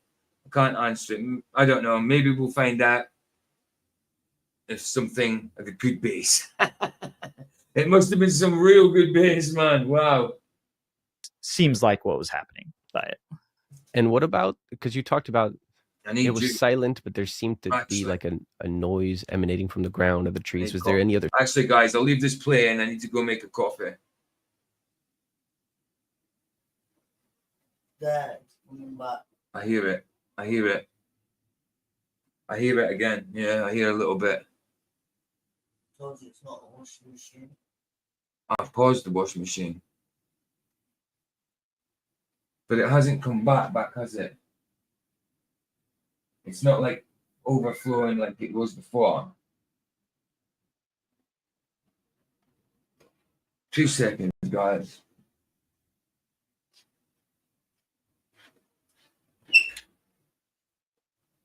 I don't hear anything. I'm going to come out here. Don't. What the hell?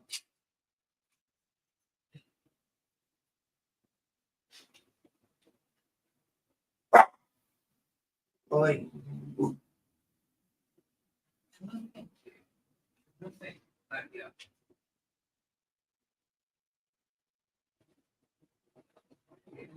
Kids want to run out with their boogies. It's got to be eternal. It's got to be in the golden spot. There's literally nothing going on at that. As soon as I open this door, it's gone. She's not. It's fine and build up the pressure in your ears or something. No, that was. I know. I'm trying to find reasons, and it's like making excuses for it. I don't know. I haven't got a clue what it was. I really don't. Spud saying, I saw a black cube floating maybe 50 feet up once back when no camera phones. It was black but shiny. Went straight up after hovering for 10 minutes. It was about 9 or 10. You were about 9 or 10. My dad saw it too, man. Well, that reminds me in an episode of Doctor Who, a load of cubes turned up everywhere, all over the one world all of a sudden, and they did nothing for a whole year, and then they started doing stuff. That's mad. That's mad, Spud. That's mad. Did you ever experience anything after it? Jim says, I had a similar experience last week, but ended up being some guy's bass from his car. That's what it was like, though, but not loud. It was just weird. Felt the rumble internally with no noise, but soon enough he got close enough to realize. Really? Do you think it could have been that? It was a weird experience. Do you remember? Right. What it reminded me of, but it wasn't loud like it, was and it wasn't physical like it either. But do you remember in the second Hulk movie with Edward Norton, and he gets hit, the Hulk gets hit with that a sound blaster, the sonic blaster, and again, it sonics out at him, and he's fighting past it to get. It kind of reminded me of that, but internally, in milder. I don't know how to bloody express it. Anyway, let's carry on. Signs with the ground of the trees or something unusual that No, but that you never seen you before? could be right, Jim. It could be. I don't know. I don't know.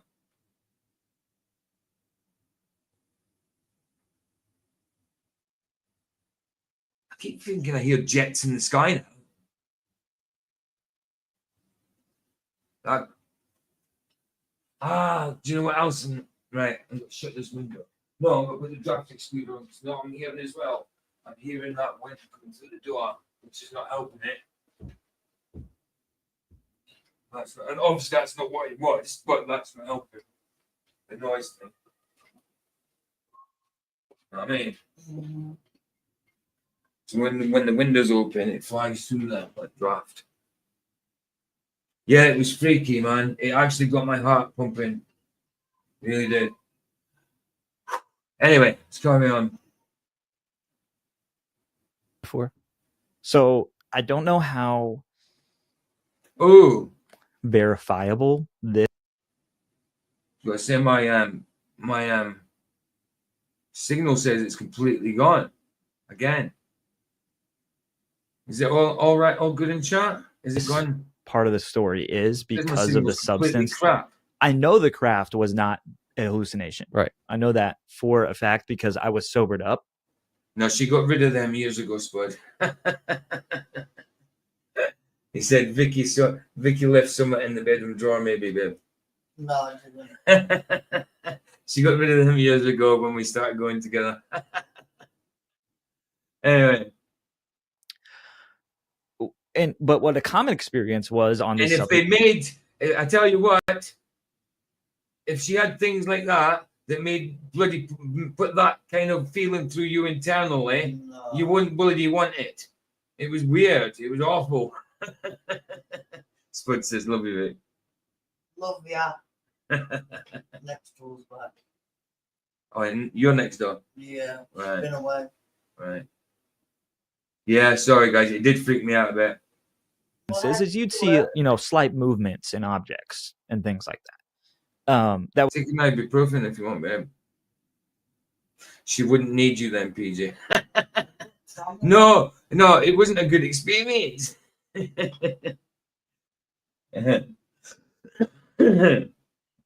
was, fairly normal. You knew to expect that. Like, things are kind of wavy, Actually, morphing. shit. But I'll leave this playing, guys. I'm going to go grab a coffee. What it seemed like at the time was that the trees, this is going to sound funny, somehow knew it was there. Scared the shit out of me. And moved towards it. So honestly, don't know how verifiable that detail is because, I'm just basing it off of my memory of the thing. But as far as what I experienced, the trees kind of moved towards it as it was emanating this gravitational magnetic sound. Yeah. Well, to me, that makes sense. And obviously I wasn't there and I'm not a physicist. There might be someone watching that would be able to explain this. I don't know. But if something is working outside of gravity, there might be effects to it. And so if light's being pulled and that's how somehow it's a little bit transparent, then it's not totally unreasonable to think that maybe the trees as well would be pulled, because that's how gravity works. Gravity, gravity is things get pulled towards the bigger ones, but this would be kind of anti-gravity, or I guess it could be gravity. I don't understand any of this, but it's just interesting. And the thing that makes it even more so credible in your case is that you had seen not the metallic craft, because you hadn't seen it from that close, but you had seen the same object a few days ago, totally sober. And this is now you're one, and then there's two women with you, and then there's this other guy. So it's plus you. So no, that's four. Sorry, can't do math. It's four people that witnessed this. And I would be curious to see their perspective. Obviously, I can just talk to you today. But what did you think of it at the time? Did you try to rationalize this away? Because that's usually what we do. How were you going about it? No, I did not try to rationalize it because it was like there was no other conclusion. Like this was, this is what happened. Like this, it. So I want to stick to the story, but part of the story is me kind of contemplating what could this possibly be and what could have the why, Right. you know, like more of the why question, like why did I see this thing up close? Why was this happening to me? And as far as I know, that there's a correlation between occultic activity or psychedelic, what I see as sorcery, drug use, and these sightings. So you see it a lot in Denver, Colorado. You see a lot in Austin, Texas, of course. And so what I felt, even I think that night, but it's hard to know for sure, that the drugs itself was somewhat of a homing beacon for basically attracting whatever this thing was. So the other thing that I'm curious about is that you did grow up in a Christian home. You talked about your Yeah. grandma being Christian, even though at that time you were rejecting Christianity. That was still kind of the underlying belief that you had about the world, or at least when you were young. Maybe you could talk more about it. Sure. But how did this impact the way you viewed God? Because it can pull people in a bunch of different directions. It can. What kind of impact did If it it's have for you? true. I don't think I was focused on that at that time. I was still living in darkness. So I was blind to like really have clarity. So all I thought was that I had Oh, yes. He's got an impressive task there, Spud, but it's a pity about his story. I'm not impressed by it. I think he's telling the truth to a certain extent. He's experienced something, but I think he's let his love of Marvel, of sci-fi, stuff like that get to his head a little bit, you know. I'm not calling the guy a liar. I just think his story's a little. It's not even far-fetched because people do experience these things, but it's the way he tells it. It doesn't seem like he's being too honest. It's the way he's telling it. It seems like he's telling a story, and a fictional story, with the expressions and everything as well, you know. But no judgment. for a few years after, like a whole year or something, that I had missed out on an opportunity. That's what I felt. And I will describe another detail. Opportunity for what? When we were there, it felt like it was observing us. Like that feeling you get when you know when someone's looking at you. This is a common experience. Everybody. Jimmy, this Newtonian makes a brr sound, and Einstein sounds more like a la la la la la. Yeah, I'm not listening. Aye, man. Aye. The story would go down totally different if he was hooked up to a lie detector. Maybe.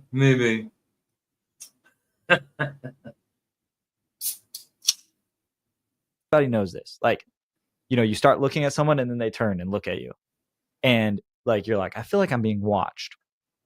That was the feeling where it was very clear, like, okay, why does it feel like we know it knows that we're here? That's always a go-to in these stories, though. Yeah, it felt like we were being watched. No, it's always a go-to. I mean, I'm not saying he didn't. He might have. I do think he experienced something. I just think he's been hyperbolic. And Hyperbolics.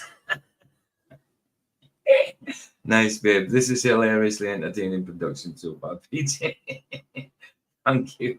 Hypothetical. Hypotheticals. that feeling kind of shaped kind of my perspective on it, because it to lead me to, okay, it was observing us, so that must have meant that I missed out on some opportunity or a test if they're an advanced. You wouldn't be thinking that if you were scared. Yes, if you thought about it afterwards, maybe. But why would you think you're thinking that just they were right. Okay, you sensed that they were fair enough. You sensed they were watching you, fine.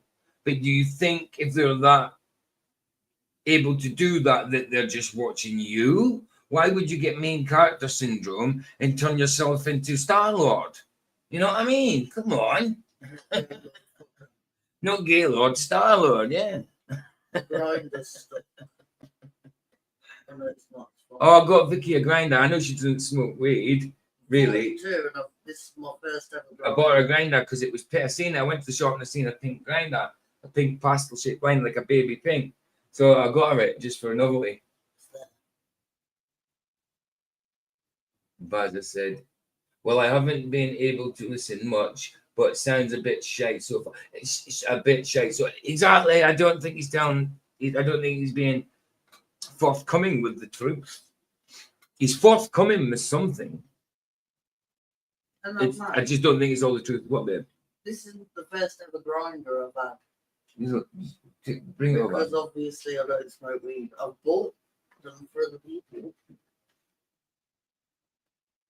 I got her this grinder there, just a normal grinder. Plastic grinders, not that. They're usually see-through. They're usually see-through ones. But yeah, so it's like a baby pink. So I got her that just because she likes pink. She says I'll keep it for you when you come through. I don't want it to be used, to be honest. I think she should just keep it on her shelf as a novelty. Yeah. No, you actually said, well, you never know, you might. I might, but yeah, but just keep it as a novelty. Really. No, you said I might start smoking weed. Well, no, but you do sometimes have a little one, don't you? Yeah. Like a single sheeter. You get stoned all the time. Oh, caught up then, Baz. I'm sorry I bring shite stories for you. So I was deep into the Joe Rogan rabbit hole at the time. So it was like I had really gone What? far away from my Christian worldview at that point. It'll be part And of the so it was more of like still that mindset of how can I become the most amazing, successful, rich entrepreneur kind of person in the world. Yeah, he wants to be Star-Lord with he wants to be Star-Lord, but he wants Bruce Wayne's money. You want Gaylord? And so that's a lot of what helped justify the different drug use and stuff, because I knew that was a common thing in Silicon Valley to microdose. Like I say, this guy's channel almost false. He has got some very credible guys on there, but he has got a lot that have been telling porkies. That. Psychedelics as a nootropic, to boost productivity and creativity. And so that was a lot of how I justified it in my mind. But yeah, at that time, I don't think it really even affected my view of God, because I had kind of pushed that so far away that it was not. Yeah, that bit. Helen says, I told Jay we need to visit Vicky when we go to Amsterdam. And Jay said, we need to visit PJ instead because he can get us some weed. Fuck up. That's true. That's true. I can't. Yeah, but PJ ain't got a spare bedroom. I haven't, but I haven't, but I can still get the weed. We're only 20 miles apart anyway. So there you go. We're only 20 miles apart.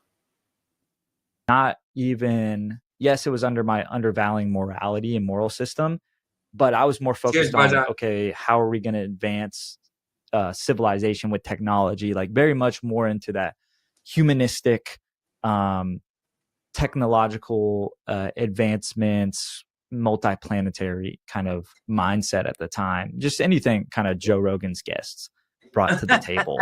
And so I kind of anything Joe Rogan's guests brought to the table. Well, that's your problem right now, son.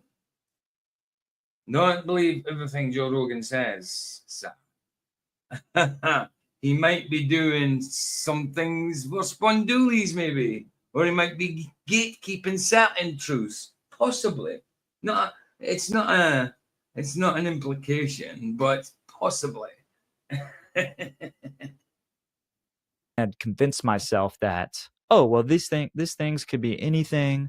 Psychedelics, could be. Before Jack says Amsterdam was weird. He said hardly any kids or old folks. That's because there is no kids and old folks. They're all purple. Everybody in Amsterdam is They all look like Arwen. The women as well. They look like Arwen. No, they not.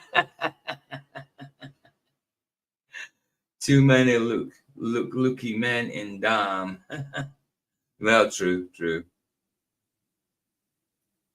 Until they go home and find out they got gonorrhea. Yeah. For Jacks, that makes sense, I guess. Not a great place to grow old or raise for. No, well, there you go. But it is very flat. They love a bite, though, don't they? Yes, they do. I'm not on Good, a- all of these things. And And, you know, tulips. that definitely changed Reminds me of later on that. in my life. Yeah, I was going to say the way that you talk about it, there's been a change of heart or a change of mind when it comes to these things. Is it because of one? I dare say so. There's been a change of mind. But first of all, he needs to stop science fictioning the hell out of his story, man. Tell it as it is, if it happened. The experiences that you had on psychedelics? I want Is to it- hear the Jesus like how part. did This look, we're into the second half now. So I want to hear the Jesus part. Come on, bro. it change that belief over time? Here we go. Yeah, so after that summer, I went to Texas A&M University and didn't really have any direction.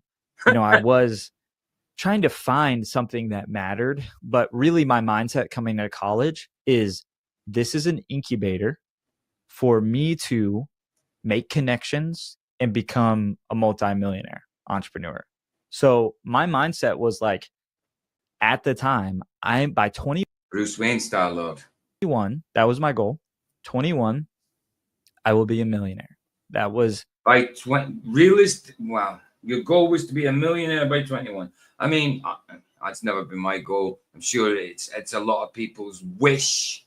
I wouldn't wish it. But 21, realistically, from leaving school, doing college, getting a degree, all that kind of stuff, you're going to be a millionaire by the time you're 21. Wow. That is not very realistic, sir. Not very realistic at all. Wow.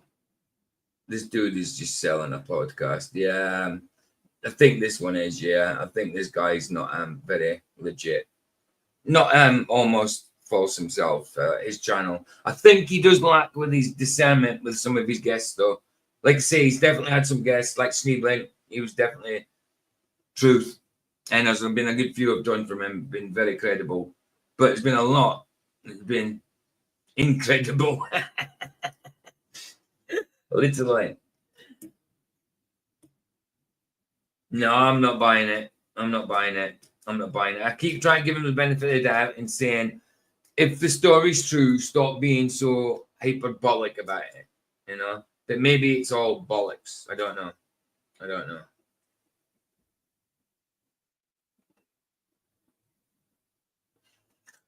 Yeah, a little bit. A bit scripted. Well, it's a crap script, man. I mean, he keeps trying to, he does do his acting bit, you know. He raises his voice and the question like a 14-year-old girl talking about Bandcamp. what I was focused on. I was tried to pursue a fraternity. That didn't really work. I was hosting a podcast at the time. I was posting a podcast at the time. There you go, Bazan. There's his podcast. I was doing a fraternity. I was posting a podcast at the time. I'm an entrepreneur, man. I'm going to be a millionaire by the time I'm 21, man. Just to try to figure out, okay, what makes But me, myself, I'm always bit too late. By 27 years. you this world-class entrepreneur? And so I had all these steps of like who I needed to talk to become irrelevant myself, and just took that. Who do you need to talk to become, did he say irrelevant or a relevant? As in a relevant person? Because I've never had it put that way before, to become like using irrelevant as a noun. You know, as a, like you are irrelevant, not irrelevant, but a person could be irrelevant, like a noun. I've never heard it put that way. But to sound like me, like you said, irrelevant, which is totally what you don't want.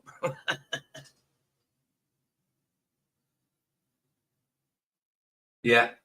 I'm sorry, that was the most annoying thing he said so far. He's about as dynamic as a wet slipper, and he thinks he's going to roll up to college and somehow insert magic, become loaded. Yeah, that's what I'm saying. He isn't very realistic. So to me, if you're not very realistic, usually you're very disingenuous. You know what I mean? Just talk to some watch bots. Get it? A world class entrepreneur. Get real, buddy. Get real. That podcaster model to be my identity.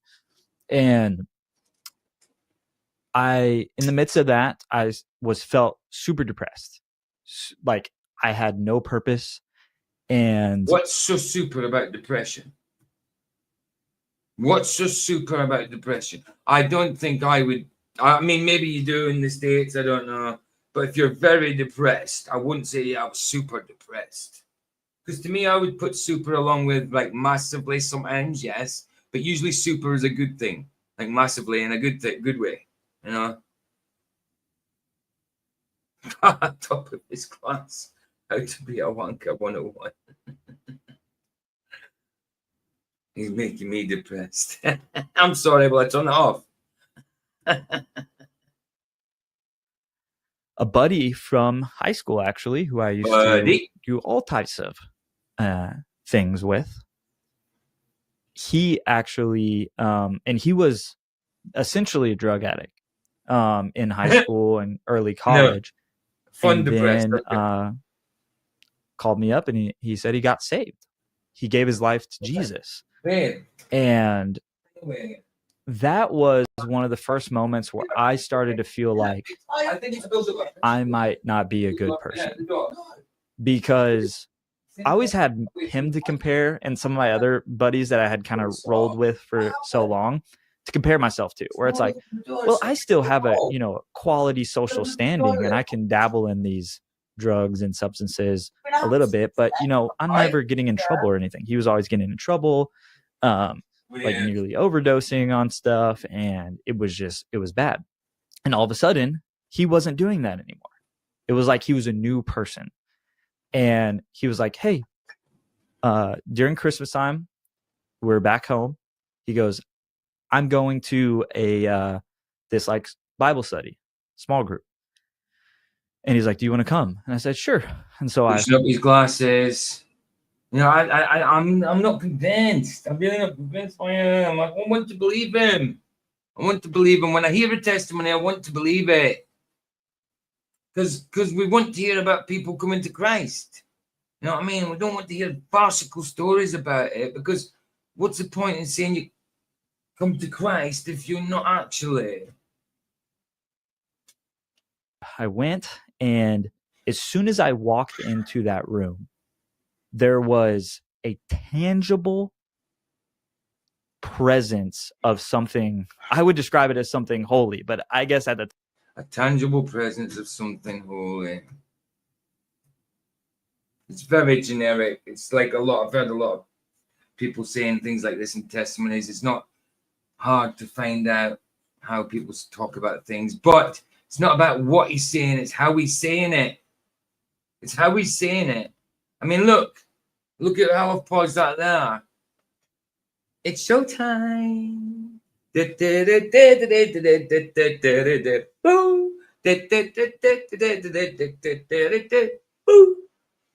Wow. Time I didn't really know. It was just, there's something about this room that's different. And then I started meeting the people, and the way they looked at me with their eyes, with joy, and like the way they looked at me with their eyes. You are freaking kidding me. I wasn't expecting them to look at you with their bum cheeks. They looked at you with their eyes. Surely not. Surely not. Kindness. It felt like they could see everything gross about who I was in my. So, yes, people come to Christ. That's for sure. Christians are with Christ. People are with Christ. But when you're a Christian, what do you mean if you felt like they could see everything? They don't become God. They don't become so supernatural that they know every single bloody thing about you. You know, they know your ass from your elbow when they probably blooming don't. They don't become super duper. Yeah, well. Heart. Like it made me so uncomfortable, but I would look them in the eyes and I go, and I had this like sense of they have something that I don't have. Generic.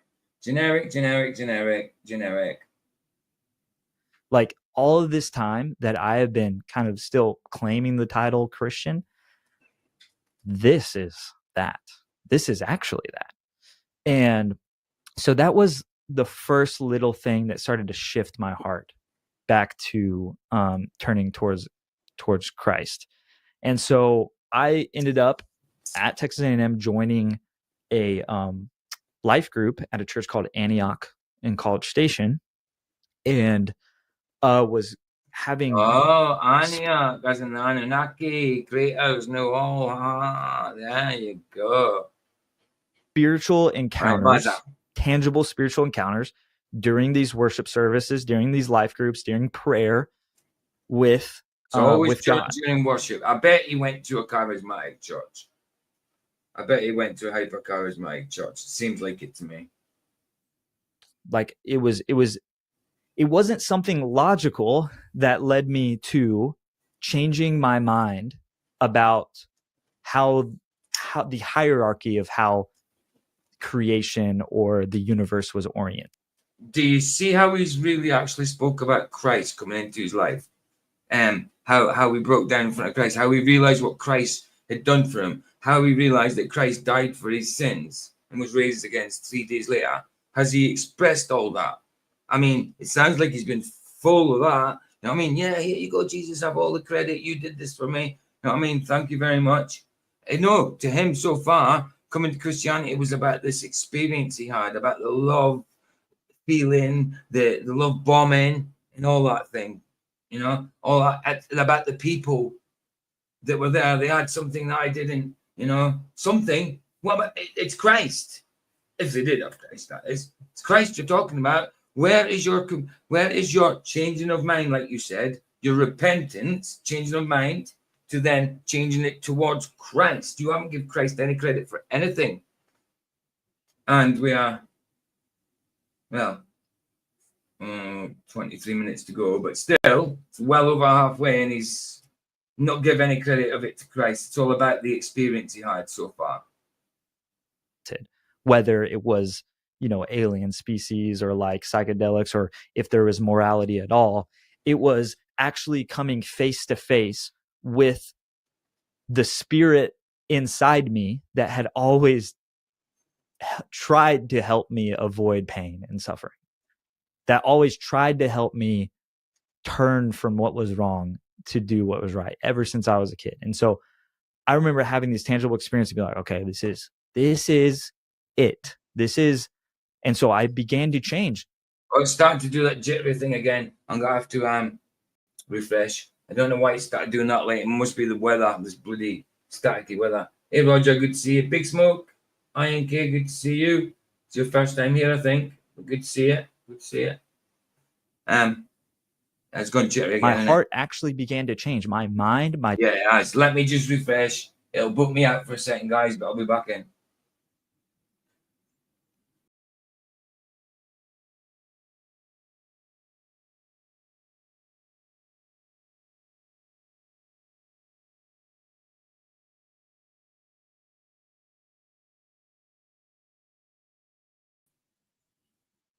I was just thinking, I don't even know how far in I was, because it'll put itself back to the start.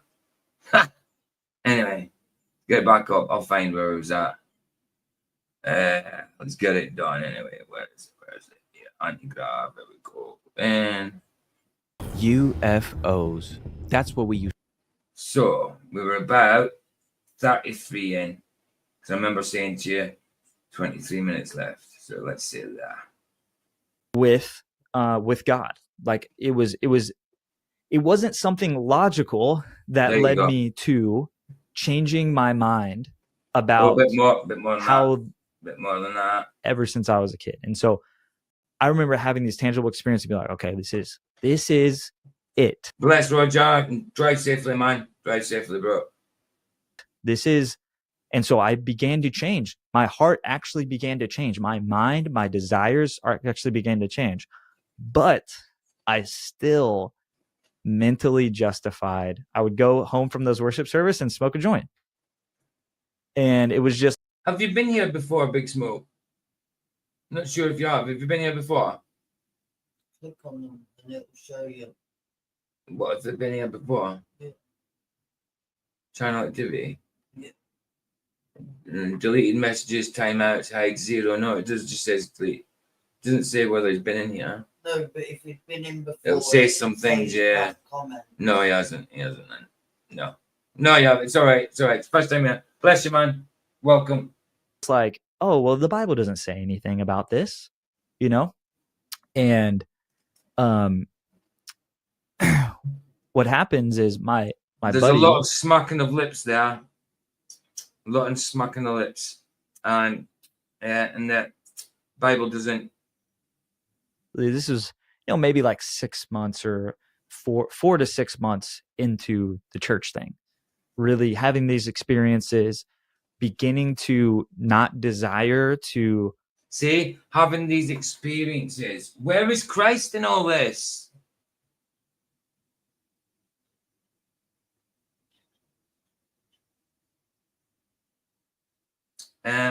Yes, sir, I was NWO Slayer when I hopped on Creality's lives. I remember, yeah, of course. We have spoken before. I got you. I do remember you. I do remember seeing Big Smoke as well. Just not in here. Probably in Flats' Creality, whatever you want to call them. Flats to me. Yeah. All right. I thought we had spoke before. Good to see you, man. Good to see you. do what was wrong anymore, and really starting to try to do what was right. And my buddy that has no church background. Well, bless you. If you come back for a second time, you'll get a spanner, bro. You'll get a spanner the second time you come in. I like everybody to be in blue. So you come back a second time. I always give people come back a second time as long as they're cool. I always give them a moderator. I always give them spanner just so they can put links in and they're armed if trolls do come in. Calls me up. But thanks, because you're saying it's not the last one. It's the first one you've caught, but hopefully not the last. That's a good compliment. Thank you. And says, hey, I have this thing called peyote. It's like a cactus. It's in powder form. We can mix it and take it together. And he had been. Yeah, the Holy Spirit wouldn't say church thing. He hasn't really spoke about Christ at all. He spoke about his experiences in church. I'm having these experiences. He's talking about falling on his ass and shit. This is Pentecostalism, of course. That's what I was brought up into. Not brought up as a kid, but that's when I come to Christ. That's the types of churches I initially went to. So I started reading scripture for myself and realizing that. But I never went down on my ass. Like I've explained to you guys before. God protected me from it. Even though I can still speak in tongues, but it's not tongues. It's just incessant babbling. One of the guys that I had, done a trip with before. So this cactus is a psychedelic thing? Yes. Okay. So I didn't have much context on it.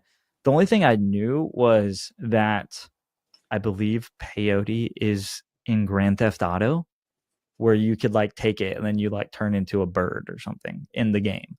So I did kind of know that it was like a Native American psychedelic.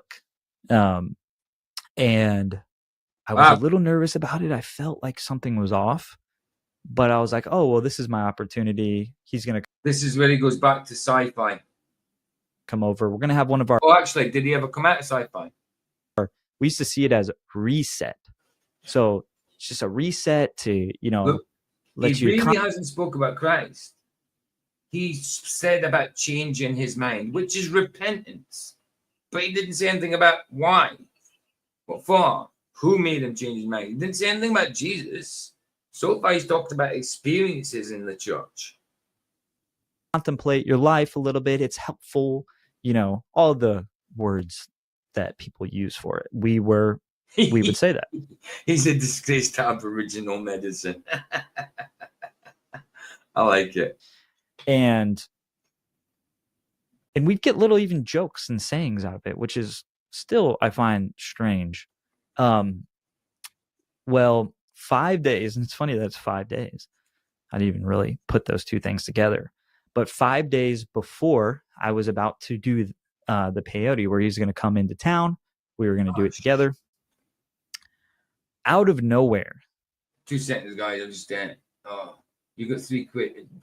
Harry's asked me if I got £3, but that was it. Oh, it said he sorted. DM me. Sorted, broski. All right, okay. I didn't realize. Sorry. 2 seconds, guys. Sorry. 5. Just in this. Do you still need it? There we go. Sorted. All right, see if he gets back to me. Right. My great aunt and my grandma, who taught me about Jesus when I was young. Oh, this is like he said, wow. He mentioned Jesus once because his grandma taught him about Jesus. So, but you mentioned Jesus because your grandma taught you about Jesus. Okay. Right. Hey, Ryan, how you doing, bro? You want to come in for a minute? Yeah, you can explain to him Oh. that you're a weirdo. There's the link if you want to come in for a minute, Ryan. I forgot, I didn't even put the link out. There you go. My grandma comes back into the story. Is I had been living for 6 years, roughly, just in complete denial of that I was doing anything wrong, but was anxious the whole time, depressed the whole time, but just pushing it down and ignoring it because I wasn't ready to. It's that Big Smoke. The problem I can see happening with this is what happens when the feelings stop. If it's all based on feelings, if those feelings change, does your point of view? It does. When you come to experience-based Christians, charismatics, I was charismatic myself, but I never got slain in the spirit or anything like that. It didn't work on me. I asked God for it and everything, and didn't give me it. Even now I know He protected me against it. But people do seem to get it, you know what I mean? Which is it's not the Holy Spirit. It's a blooming demonic spirit, if anything. Or you get the ones that are acting. But yes, once they stop getting those experiences, that chemical feeling of love and acceptance and all that, and that joy, a chemical joy, not the joy and the peace of the Lord, chemical one, yes, I've seen a lot of people falling away. Absolutely. 100%. 100%, bro. Big Smoke. Do otherwise.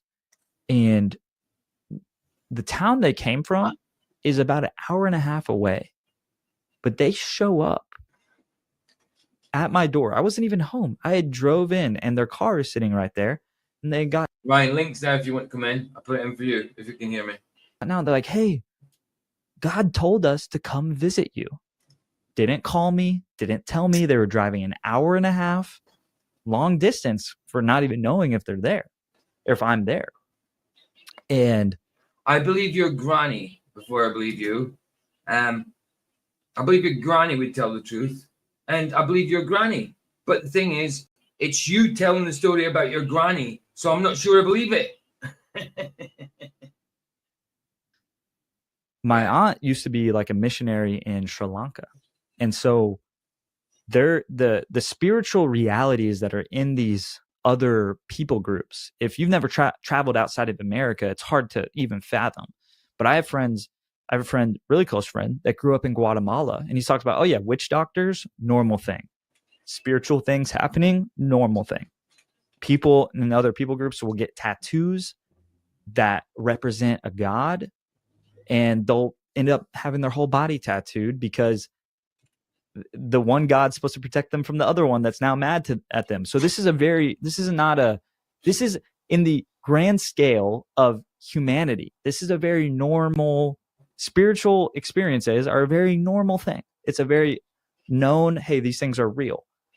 This is the only time in history where we're materialists in the way we are.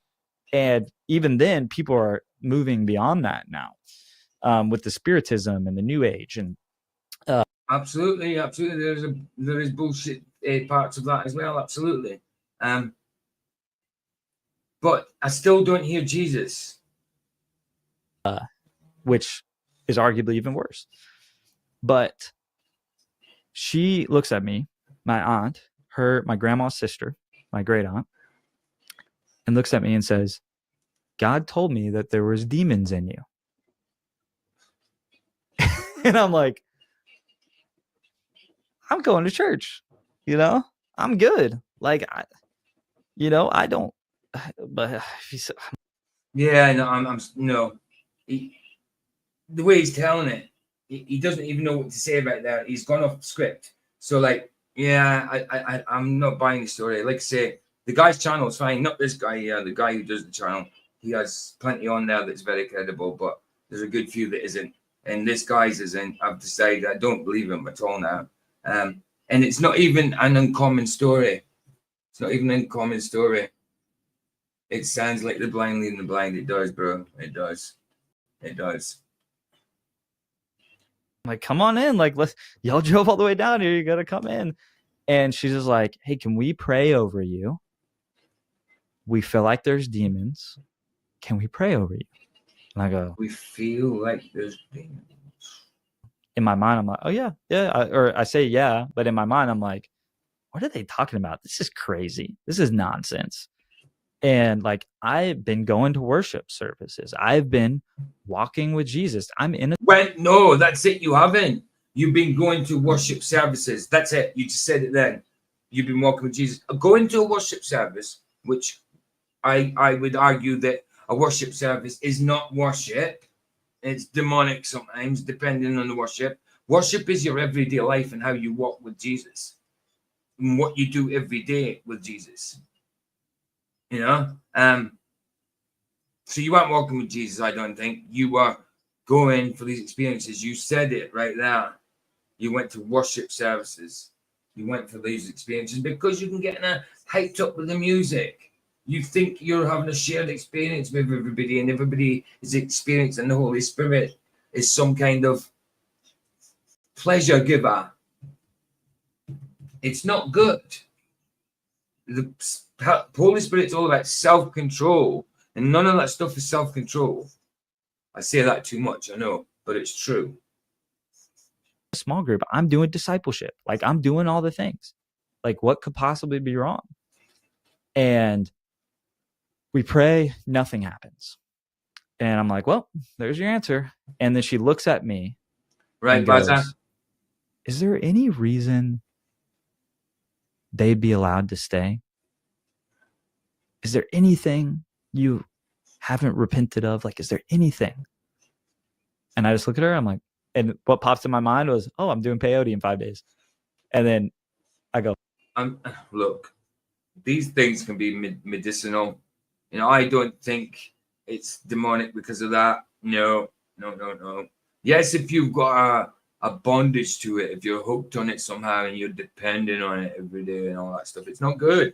But it's medicinal in some ways. No, why does it say it's a sin to do that? Does God want me injecting heroin? No, because that's a different way of actually doing the drug. The drug itself is a good painkiller. Completely different between using it and abusing it. Yes, exactly. He's repenting for the peyote he hasn't taken yet. Is it a sin to think about taking it? No. The only thing it's a sin to think about is another woman. That's what it's, or another man, whatever the case may be. You know what I mean? It's what you do with the thoughts. You know what I mean? But he's repenting for something he hasn't taken yet. Yeah, right, exactly, Baz. How can you turn around from something? How can you change? Well, you can change your mind about something before you take it. But that's not what repentance is. You're repenting for what you are doing. Exactly, that's what I'm saying. That's what I'm saying. I just said that. I don't think it's a sin to do peyote. It's a medicine. I just said that. People use it medicinally. And as long as you're not getting totally inebriated every night from it, then it's not, you're not in bondage to it. If you're in bondage to anything, it's a sin. If it's taken over your life, because then that becomes an idol. That's why it's a sin. But taking it itself is not a sin. Of course not. I don't believe that at all. I used to believe things like that, you know? I used to believe things like that because of the type of Christianity I was brought up to. I was made to feel bad for smoking a joint, having a drink, that type of thing, smoking a cigarette. I know they're not good for me, but are they a sin? No.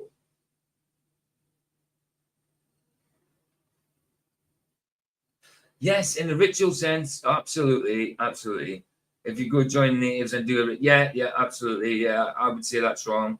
But yeah, just doing it medicinally, like Heron says, you know, I mean, it's man's doctrine that says, look, that's a sin, this is a sin, that's a sin, this is a sin. That. No, come on. People say it's a sin to drink. You're a Christian, sin, you're drinking, sin to drink. What? Jesus made water into wine. What are you talking about? He went and got Mary and danced. It says things like he went to parties, man. He just wasn't on the bucket. Anyway, let's go on. Nope. And just completely, I'm just like, nope, there's nothing. Of course. And they leave later that day. 5 days later, my friend comes into town. And no, I wouldn't say that's a sin if you go to get a native for healing, as long as there's no like bad spirits not involved. Of course, not a sin. I would say that. No.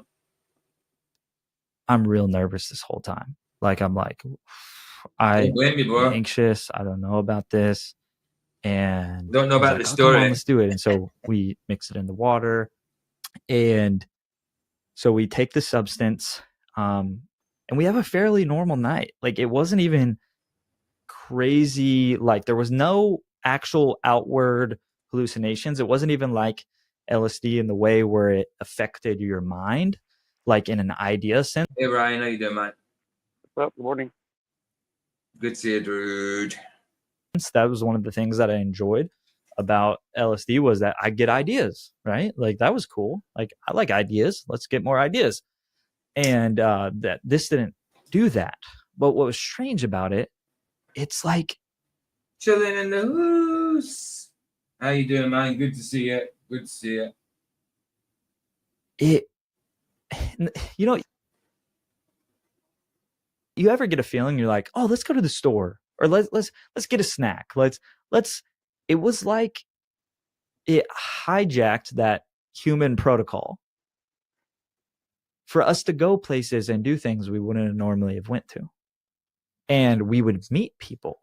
And so we met this guy, and his name was Darius. And you hear what I said about the bucket? He's not in the bucket though. He made water into wine, but he's not in the bucket though. Chilling. He did the good wine. He didn't go for the Devonshire Benedictine monks stuff. You know what I mean? He was a black dude with dreads, and he was just standing outside of his house. And like I remember like crazy things where we're walking and smoking a blunt, and so I just walk up to the guy and give it to him. Good. And he starts smoking it. He's just standing outside of his house. Good. Nothing wrong with sharing a blunt. I'm like, oh, here you go. And then he starts walking with us, like really just out of the ordinary kind of interactions that started to kind of manifest. And so I had a studio at the time, was really into hip hop music. He comes back to my house. Oh, you had a studio. We had a studio. He must have been that entrepreneurial guy he became like by the time he was 21, you know. Start laying down tracks. And that was one of the things that made it hard for me to give up drugs, was because I thought that it was going to make me bad at music. and I wanted to be good at music. And so this was this kind of idol in my life. And it was just so clear, like we were going to start, you know, a rap group together, and it was going to be like this, you know, white dude and black dude with dreads. So it had this like market appeal, and we were planning out like how we were going to market this and everything. And I remember in the middle of this studio session, this, you know, it's funny. It's like kind of the whole stereotypical wording, but this is exactly what happened. This small, still voice goes, "Hey, Bailey, is this witchcraft?" Ooh. And I'm like, "Oh, I mean, not a problem. I've only got like 30 minutes of this left anyway." God spoke to him? Really? What? What? He's saying God spoke to him? Yeah, well, he's saying this, but listen, he's already had his conversion. He hasn't once spoke about Jesus yet. He said his granny spoke to him about Jesus. That's about it. Listen, this guy, listen, I like this channel. He does some good, he has some really credible people, but this guy so far, I made up my mind halfway through, is full of it.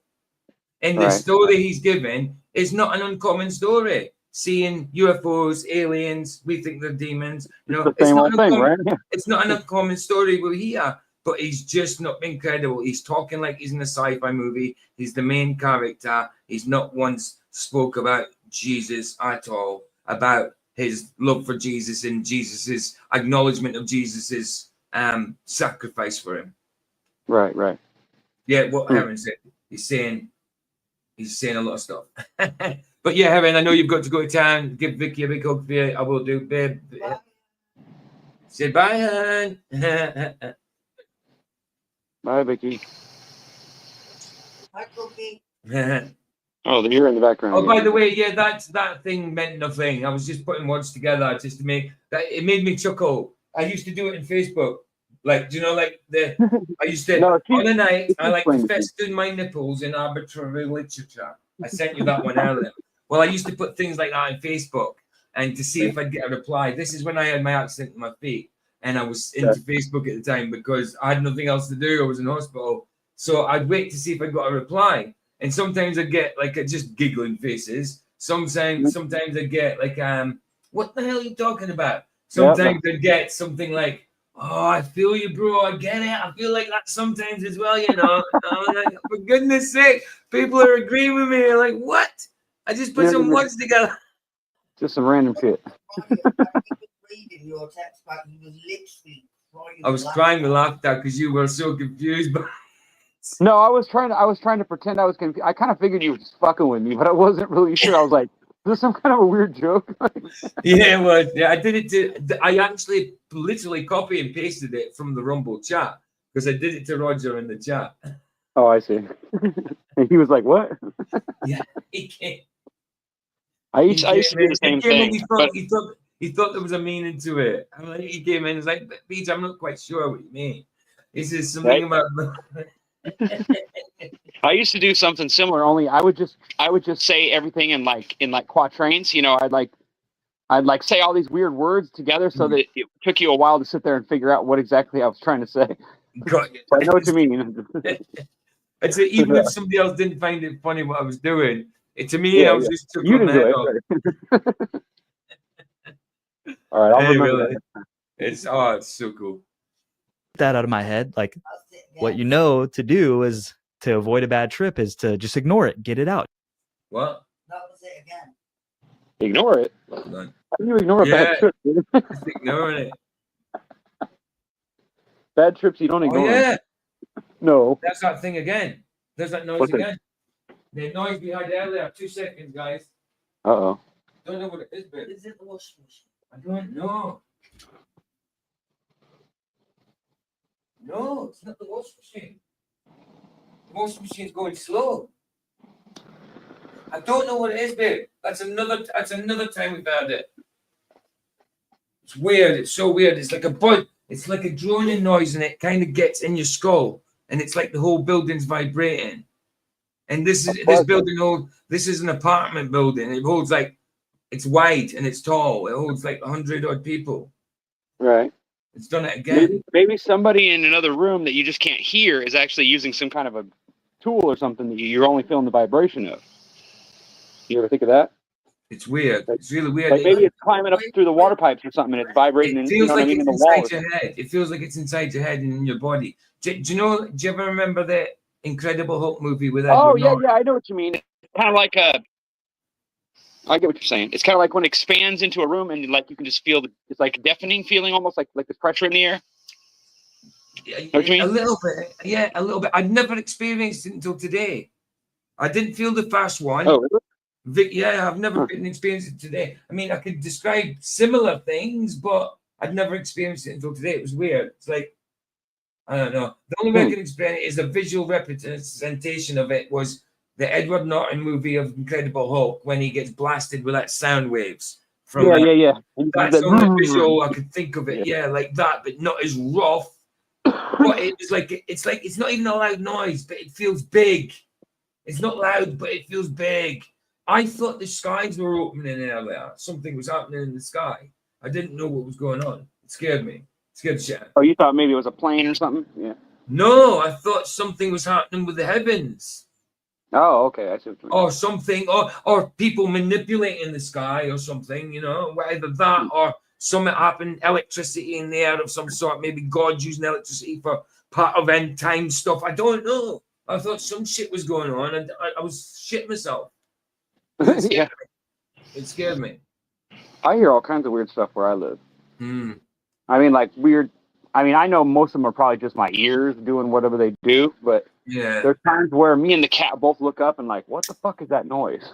Mm. And I know it's not just me because the animals are responding to it. So, and my wife's like, I don't hear nothing. I'm like, well, why is the cat looking around like something's not right? She goes, I don't There know. was that going about for a while, wasn't there? They even made a movie and some series on it about the phantom noise that people kept hearing, and half the people heard it, or a third of the people heard it, and the rest of the village or the city or the town, whatever it was, couldn't hear it.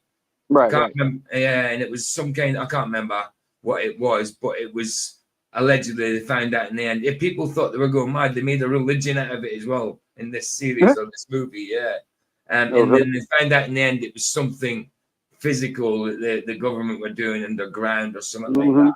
Yeah, it was a low frequency that only certain people could hear because of some reason.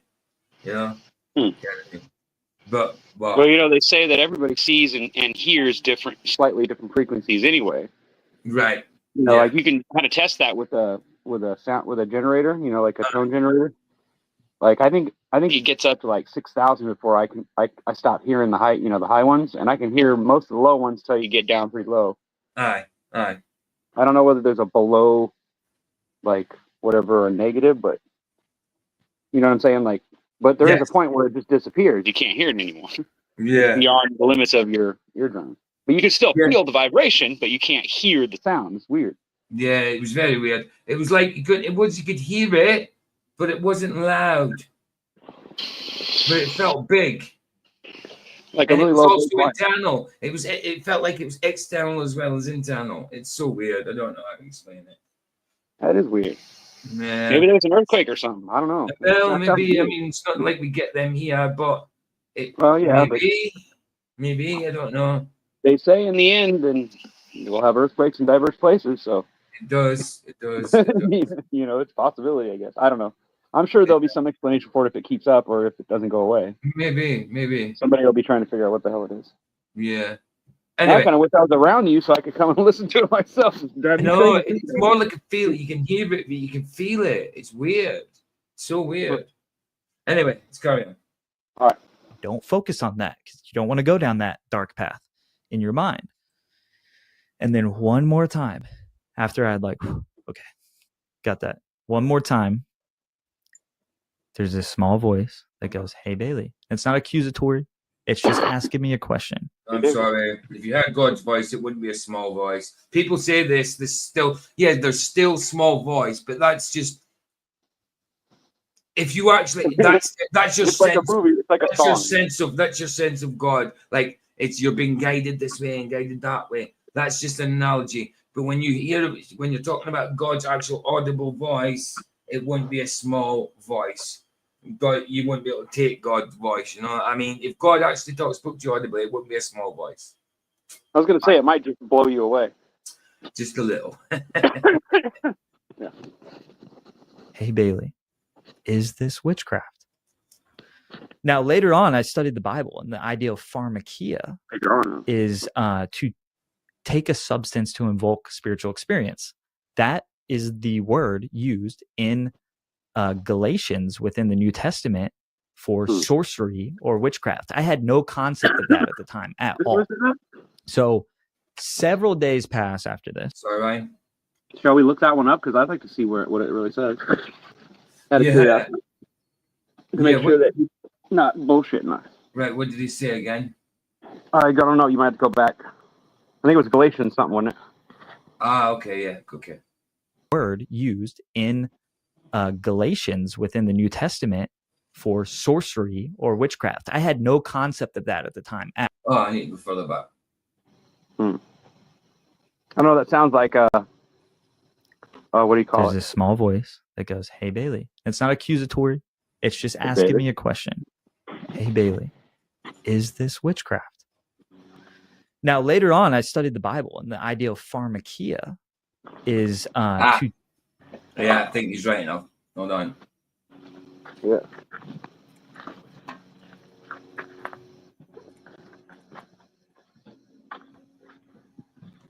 I think it's Galatians 5:20, maybe. See, the washing machine is kind of, but the washing machine is rattly there. It's not that low droning. Nah, it's not the washing machine, babe. That's why I left that door open to see it so you can hear the washing machine. It wasn't the washing machine that made that. No way. That was my excuse for it earlier, but no, a washing machine doesn't scare me. This scared me. It scared the shit out of me. everything over here. That's it. Right. Let's go to Galatians 5:20.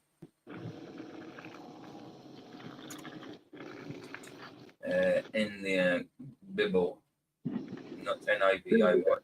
Biblioteca. Where are we? I want New King James. There we go. Read full chapter. Right, we're going to have to read the full chapter to find it. Let's try. Let's have a look. I was going to say that's what happens when he doesn't give you the exact. Yeah, that's it. That tells me he's probably not telling the truth.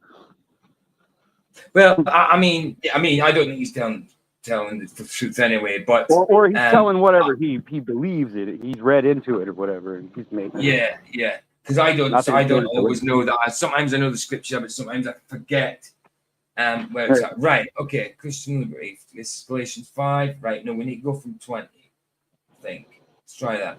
Right, okay. Now the works of the flesh are evident, which are adultery, fornications, uncleanness, lewdness, idolatry, sorcery, hatred, contentions, jealousies, outbursts of wrath, selfish ambition, dissensions, heresies, envies, murders, drunkenness, revelries, and the like, of which I tell you beforehand, just as I told you in time past, that those who practice such things will not inherit the kingdom of God. But the fruit of this is not it, unless it's a different version, because like this has got the fruit of spirit, where I say, look, self-control. Yeah, let me just find that again. You could just look it up and saying, where's pharmakia is pharmakia, the word pharmakia in Galatians? Maybe that'll give you something. But it might be under, hold on. Revel. For how long is Galatians? It's only like 13 chapters or something, right? Yeah, Galatians isn't long. Hold on, let me just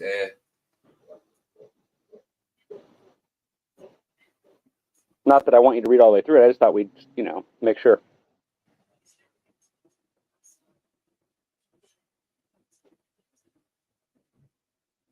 See, in Galatians 5:20, pharmakia. Right, look, it's probably New King.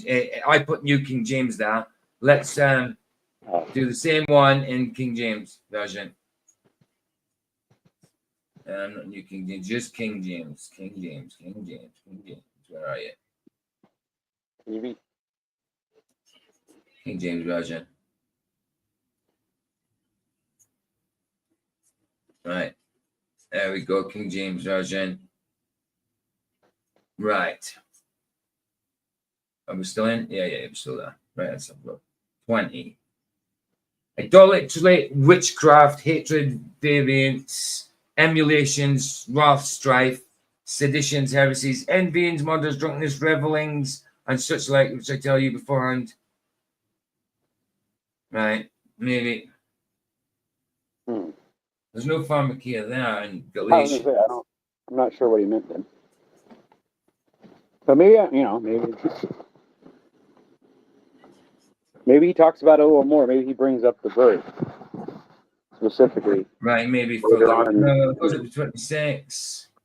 Love, joy, peace, no, temperance. Because what he said was a specific thing. He said that, specifically pharmakia, pharmakia. yeah. I mean, it says this. He said it was witchcraft. I mean, these things are witchcraft. It says witchcraft here, but that's not just, I mean, pharmakia is a part of witchcraft, I suppose, but not, it's not, that's not it. But it doesn't say what he says it said, right? At least not there.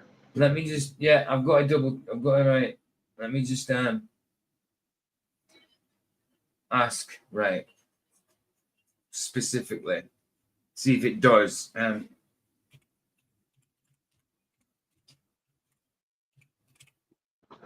Yeah, he said, I went and studied it. And in Galatians, I read that pharmakia is specifically when somebody uses uses pharmakia or whatever to change their mood or connect with some kind of spiritual thing, right? Isn't that what he said exactly? I don't hear anything about that in there, do you? Galatians 5. Oh, right, hold on. The Greek, right, witchcraft. It's witchcraft.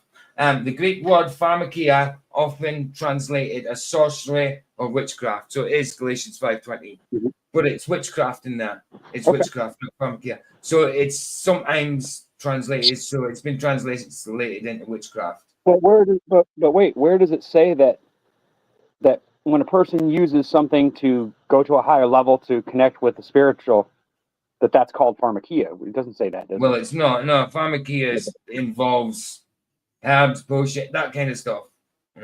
There is other ways of doing it. Yeah, I know, but I'm saying, I'm just showing. We're just looking to see that what he said isn't in there, right? It just says these things are bad, right?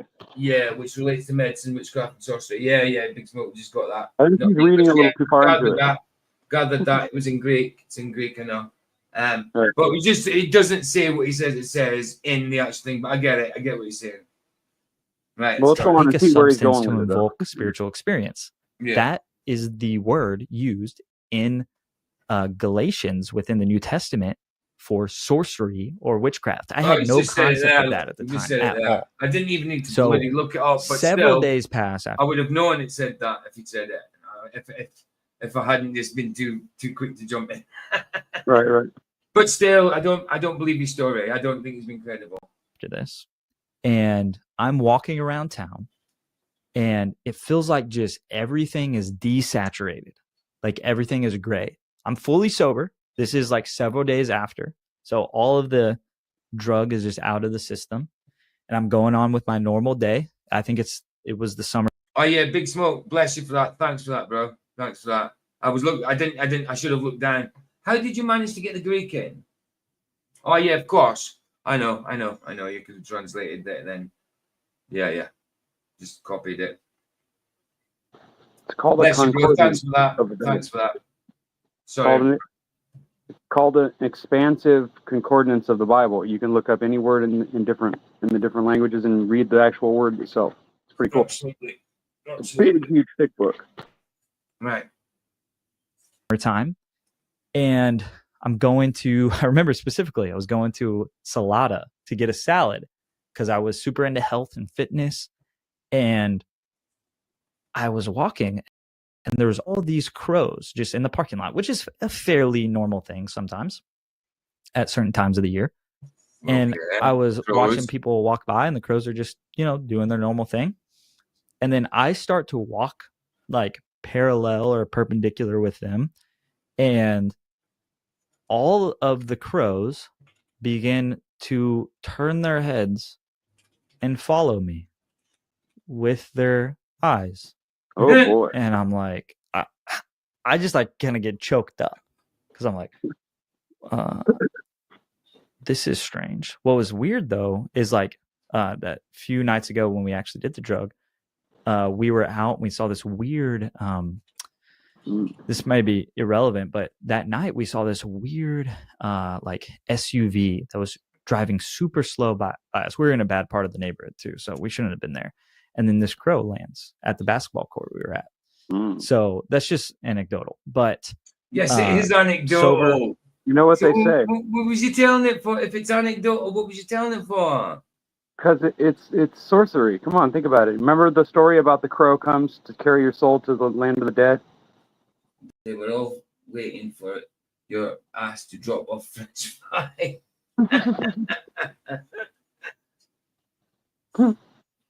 walking past these crows, they're following me with their eyes. So I go into the restaurant, I start eating. I'm like, okay, whatever. Like, I'm just going to ignore it. And for about the next 3 days. Oh, no, Julian, not just one paracetamol. You used to have a can of Coke to go with it.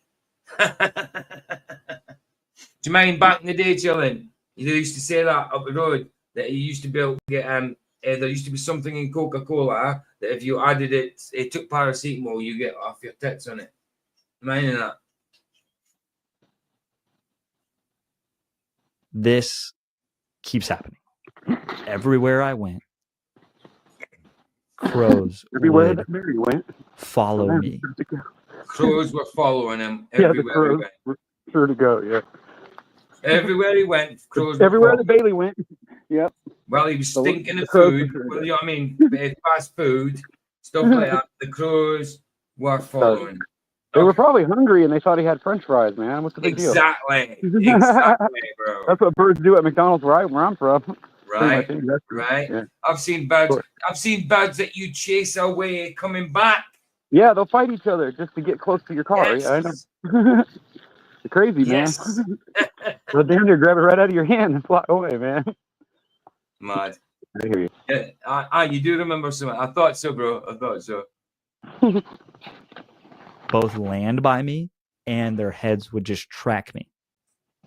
And it really started to freak me out. It was like the first time where He's been watching too much Omen. Silly boy, dude. He's just a silly boy, I guess. He doesn't have no experience with birds and animals. Sometimes they do stuff like that, man. It's just weird and creepy, but they do. Yeah, Not that big a that's deal. it. That's it. I mean, Trust me, I've been you know, in like a whole flock of those people things. Flocks of birds work in patterns anyway. They do. Like when they fly, look how quickly like a flock of birds will redirect. The first one does it. Yeah, and the they rest divide. stop it They straight divide away. evenly apart so they don't crash into each other. It's amazing. Right. You're right. It's like they Right. have a grip for it. Yeah. Crazy. Exactly. So they work Almost in like how patterns anyway. almost like how magnetism affects things. You know, Possibly. electricity. Yeah, I think everything's electric. I think, but in some way or another, Possibility. very good possibilities. it started to dawn on me that, oh, maybe what I'm doing isn't just psychologically justifiable in the way that everybody makes it seem on Joe Rogan and all these podcasts. Oh yeah, he was a Joe Rogan freak as well. These forums and everything. Maybe I am doing something wrong. Maybe this is witchcraft. And again, this But says, hey man, I walked up to this bed and it looked at me, man. It looked at me. Few Right, follow me, followed, and man. staring at me. What comes to mind now? Just because I'm paranoid doesn't mean to say they're not after me. Yeah, it doesn't mean that people aren't following you. Right? The I crows would are gonna kill you, have bro. said, "Did you throw him a French fry, dude?" And he would have looked at me like, "What?" Yeah, why You're didn't you both just throw the him French French fries? fries, bro. If you're that They scared probably and weren't freaked crows out, anyway. They're probably little blackbirds. give up You know, the the French blackbirds. fries. Well, at Just least in before the I do States, we have these little anything about the blackbirds word that kind of look like pharmakia. crows, but they're not. They're like, I forget what they're called. And so but, yeah, they're little blackbirds. Crows, ravens, and blackbirds. Well, I know, but there's also birds that are black that aren't ravens or crows, right? Like there are other birds that are painted black, right? Yeah. Well, yeah, but in general, the pure black ones are raven, crows, Yeah, they blackbirds. probably are. Mm. But I'm just saying that we do have these small birds that they're not like ravens or crows. 'Cause ravens and crows, like, Yeah, different. you get little wrens, I suppose. That are yeah, black. I think that might be what it is. I'll look it up though. I got a Wrens, book. Yeah. But yeah, we do have these little smaller No, you sized get the blackbirds wrens that kind of that look like are crows. black, You could see. Right, yeah. Let's just check, see if you do get black wrens. Black wren. Yeah, black, black, There you red, go. black fairy wren, black and white wren. But yeah, a red black fairy wren is black. Even though it's got a little black stripe on its back, but it's black mainly all the way through. So yeah, it's like a weird shade. It kind of their coat kind of changes color. Their feathers. Yeah. What about some kind of finch? Let's see if there's black finches. Black finch. Oh, I'm positive there's. I was going to say that first. I was going to say I bet you there's some finches that are. Images. Yeah, let's check images. So Yeah, plenty of black finches. Wow, yeah. So black finches. But even if it was a crow, I mean, you know, a crow could get addicted to French fries at McDonald's or any restaurant anyway, right? You think I can see that happening. So that sounds to me like what this is. 100%. Not necessarily. Yeah. It's nothing supernatural in it. Well, I mean, maybe it is to him. One of those I days. mean, the message, yeah, it could be, yeah. But I think he's making. I mean, he probably did experience this because it sounds a little profound. Yeah, it's probably a little leftover residual from that frying on acid or whatever. But there's been no confession of Christ or anything, you know. No, not yet. I haven't. You're right. I haven't heard that. No. I mean, yeah, he said he's been going to church and that, but no confession of Christ, really. Went home, sat in my living room, and my back doors are glass, so they're basically a big window. Well, I hope somebody. And I sat. My Bible was on the coffee table, and I look up. A crow. I think it was either one or two. I'm pretty sure it was two, but I can't remember specifically. But for the sake of the story, it'll be one. A crow. Right. I find that funny language. Hold on. I find that funny in language. It's like he's there again, like explaining. It's like he's doing it at that point. He says, I was there. I look up. He didn't say I was there. I looked up. He says I was there. I look up, like he's experiencing it right now. Right. I find that weird kind of language. It sounds like he's making it up as he goes along. You're doing. I mean, in Scotland we kind of talk like that sometimes, but in general you would say I looked up. If you're talking in the past tense, you'd say I would have looked up. You know what I mean? I don't think he sounds Scottish either. He looks American to me. No, he's not Scottish. Yeah, he's American or whatever. He's not Scottish. Yeah. I'm saying in Scotland we say that. Kind of thing. Instead of saying if we talk about something in the past tense, sometimes I tell it as though I'm experiencing it right there and then. Like I look up sort of thing, rather than saying I look up. Yeah, you're telling the story from your perspective. Yeah, you're witnessing it. Right, exactly. So it does happen, but it doesn't seem like he's getting it mixed up. He's mixing. Yeah, he's not doing a good job. Yeah. He needs to practice his acting better. Right. Maybe. Anyway. I don't know. I need to get this finished because I've been on 3 hours. I know. I'm sorry. Go ahead. In the back, and then turns and looks at me inside my house. And at that point, my heart just starts beating like fast. Like I'm terrified. Like fast or actual fast? I can't even hide from these things. Does it beat like fast or actual fast? Because like fast is not fast. You can't get anything like fast. It's just fast. You know. Anyway, I'm being picky again. House, like I'm pedantic. This is so freaky. This is like a movie kind of scary. See, he's back in the movies again. He's back in the movies. And my heart starts beating, and it's just actually dawning on me the full revelation that I have been in active for years. Like even up until this point, going to church, I've been in active rebellion against God. I've been mentally justifying what my actions were, what I've been doing. These things are wrong. These things are witchcraft. And it was just all of a sudden coming to me. But it wasn't just like, oh yes, now I have revelation. This is great. I am terrified because I recognize the humanity of my humanity. Yeah, guys, that's Flatz's link for tonight. Well, for an hour and a half, an hour and 40 minutes away. Second part of the Witsit debate. The one I did covered the other day. He's doing the second part of it tonight. Is humanity's humanity. And the fact that I deserved hell. Like that. Everybody does. I actually decided to take, for lack of a better analogy, take of the fruit of the fruit of the knowledge of good and evil rather than trust God. that I had actively been responsible for the sin in my life. And I fall to my knees terrified. I'm like, God, I deserve hell. Like, I can't fully describe of how I came to that. That's like kind of how revelation works, is it's revealed, right? The veil has been lifted.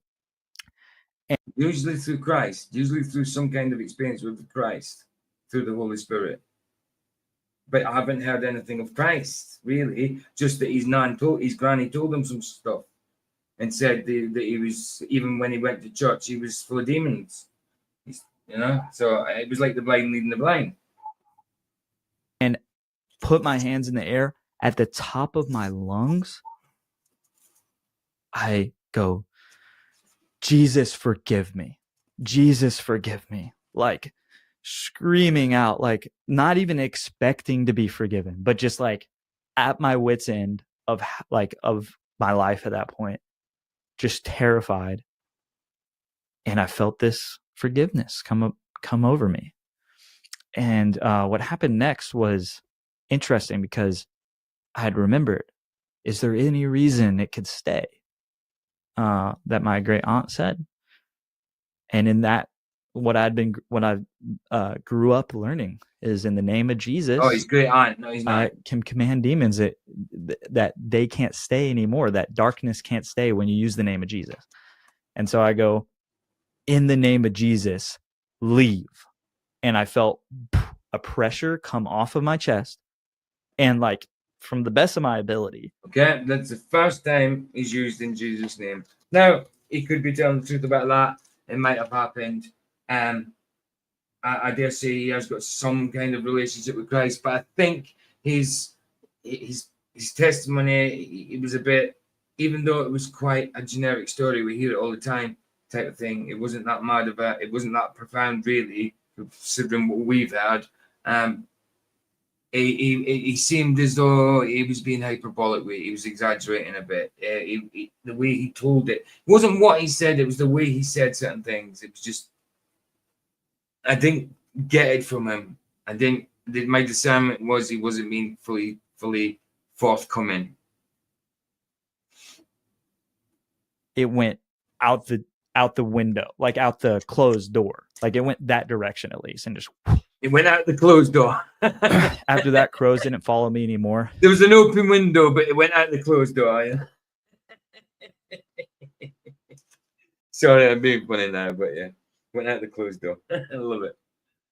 Could have opened the door for it. Come on. That whole years, didn't even fully realize it, had a very bad form of body dysmorphia. For anybody who are psychologists, know this disease, or what, since like a mental disorder, where I would look in the mirror. I would call it a condition. I won't call it a disease. I'd call it a condition. And I would see a different face, a deformed face. But I knew it wasn't actually real. But in my mind, I'd look at myself and I'd be like, okay, I know you look fine, but for some reason I think I'm ugly. And I went in and looked at myself in the It's the tash, bro. I'm joking. Not wrong with the tash, man. Mirror, and it was gone. And I had very bad, I still have some scars here. I don't know if you can see, but I had a really bad skin disease called hidradenitis suppurativa. I had a lot of autoimmune symptoms and things going on. And all of that started to go away, over the next few weeks and months. And at that point, I actually got out of the town I was in and drove to my grandma's house.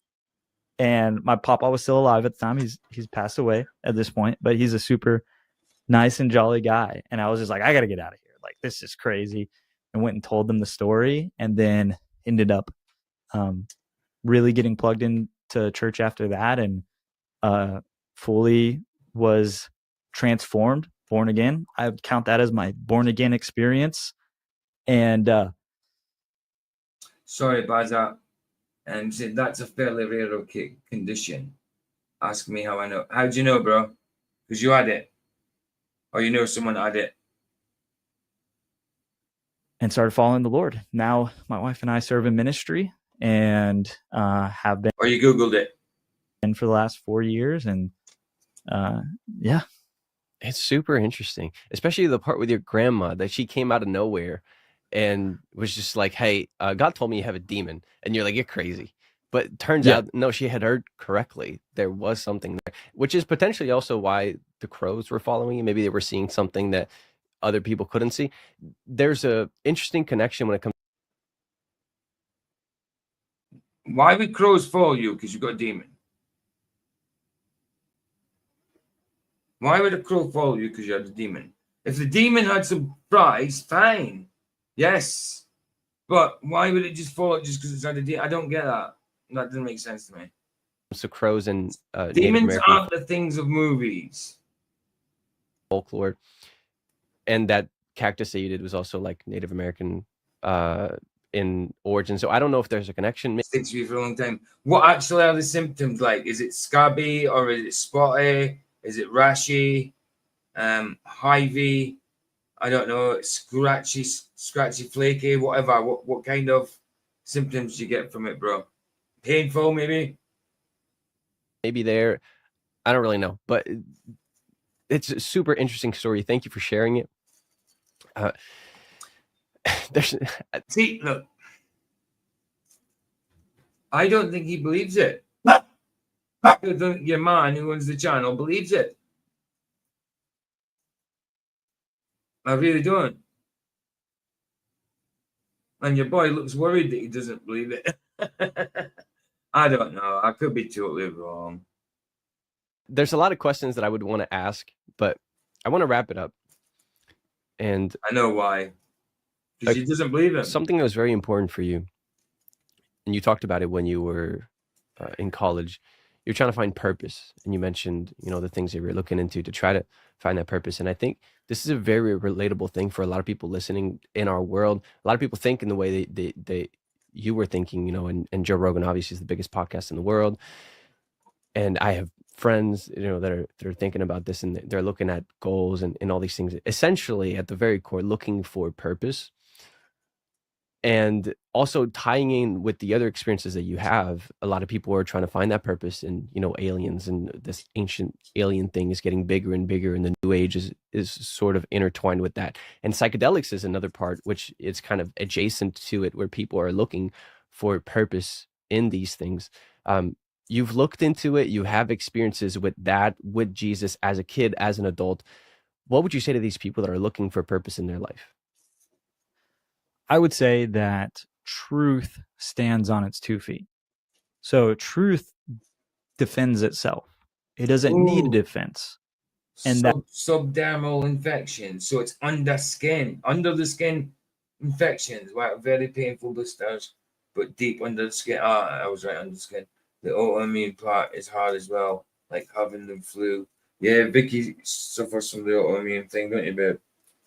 Yeah. Yeah, what's it with you? Psoriatic arthritis. Yeah, psoriatic arthritis. Explain. What do you mean? Explain to them what it is. It's autoimmune disease. Right, yeah, but what happens? What do you mean? What symptoms? What happens with it? Like, I get swelling, I get fluid, like, on my knees and that. Mm-hmm. Makes you tired. Can't go in the sun, get the medication.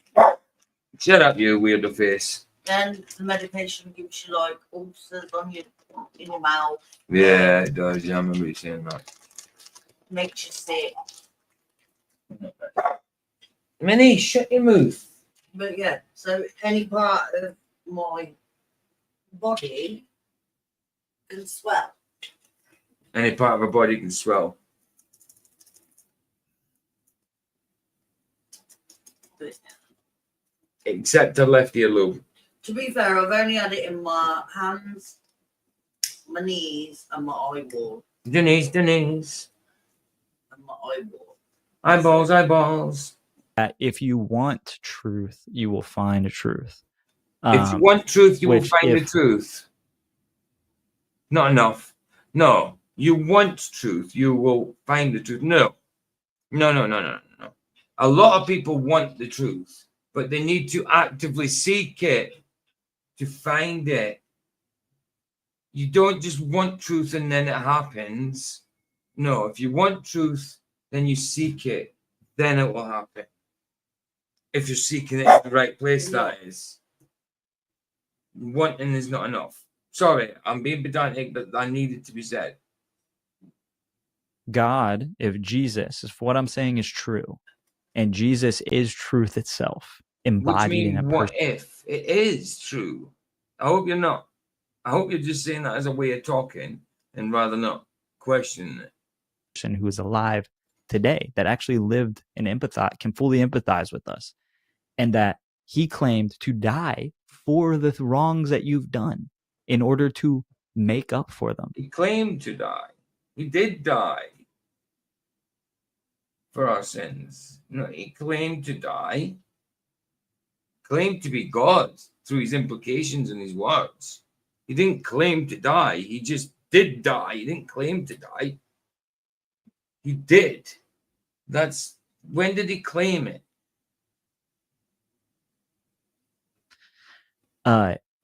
If that is true, then all you have to do is humbly seek him and you will find. Wow. I think Matthew 7 says, seek and you will find. Thank Knock you. and the door will be opened to Thank you. you. Everyone who seeks finds, and everyone who knocks. I'm butchering it at this point. And but everybody there's who this knocks idea opens. And everybody who knocks, the door will be open to them. of what kind of father would, if their son asked for a loaf of bread, would they give a stone? Or would he give them a snake, you know? And the whole idea is like, even you fathers who are wicked on the earth know how to give good gifts. How much more does God want to give good gifts? So often it's not this logical thing, even though it does make sense. I believe that Christianity is the most comprehensive, logical worldview from a plethora of different angles that you could look at it from. But at the He's right. He is right there, but I don't see the conviction in it.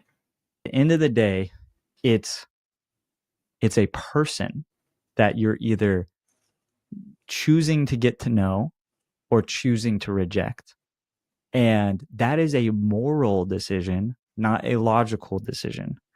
And so oftentimes what keeps people away from the truth is not intelligence or logic or details and facts, but it is pride.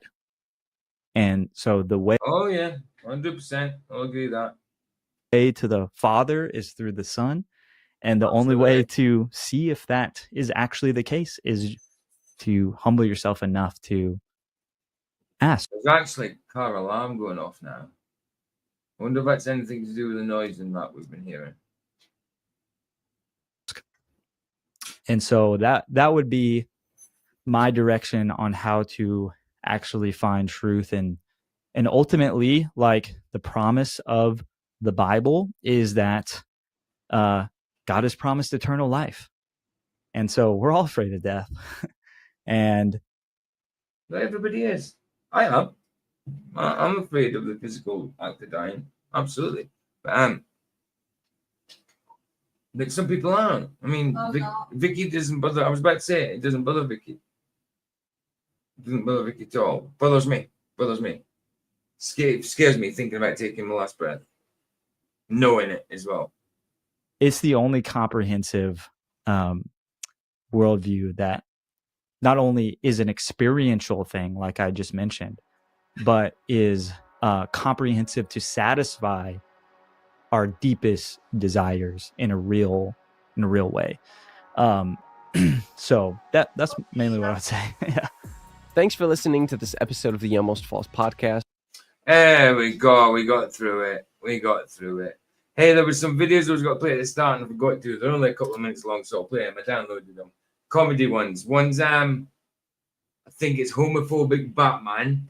So let's have a quick look at that. Video. Homophobic Batman. Here we go. The doormats back where they were. Homophobic Batman. Thank you, Dave.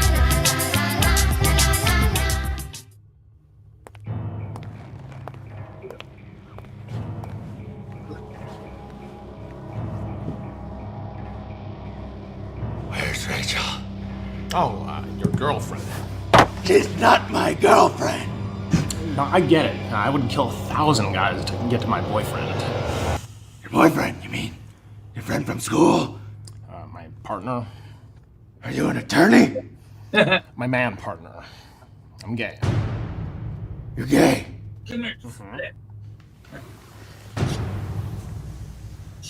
Oh.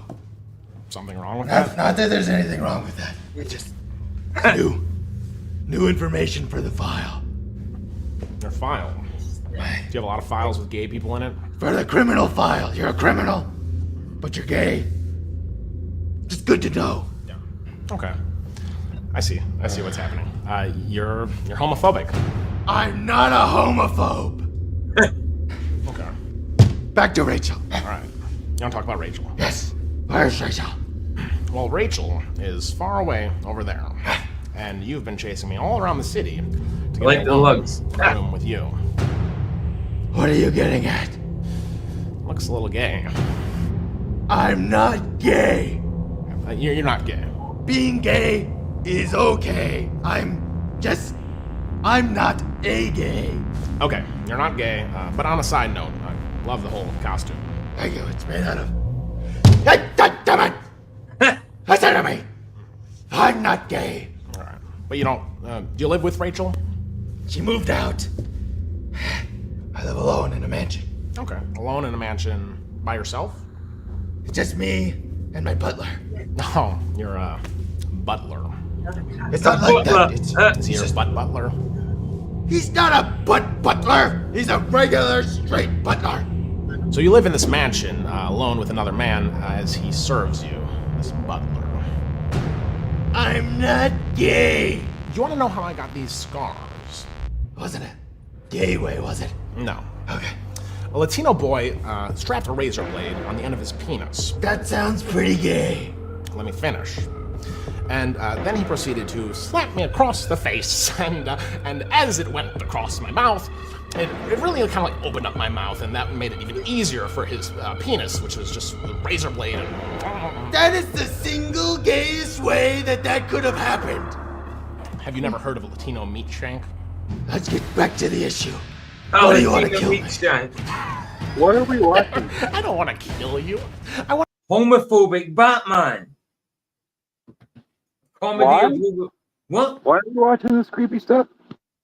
It's homophobic, but it's a joke. Okay. I did it at this. I was going to do it at the start. It's a blooming joke. It's a homophobic Batman. It's a joke thing. I want to kiss you. What? You want to kiss me? Batman. I'd be lost without you. You complete man. Alright, guy. Get that hand away from me. You grabbed me earlier. You don't want to hold hands? Yeah, right. And I've got another one. Not a homophobic Batman one.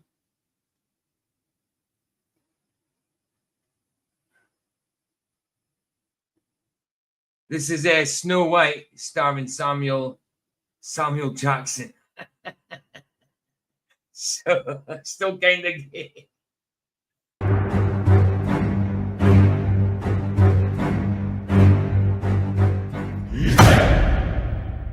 All right, people, listen the hell up. They call me Snow White, but don't ask me why. It sure ain't how I describe this scenario.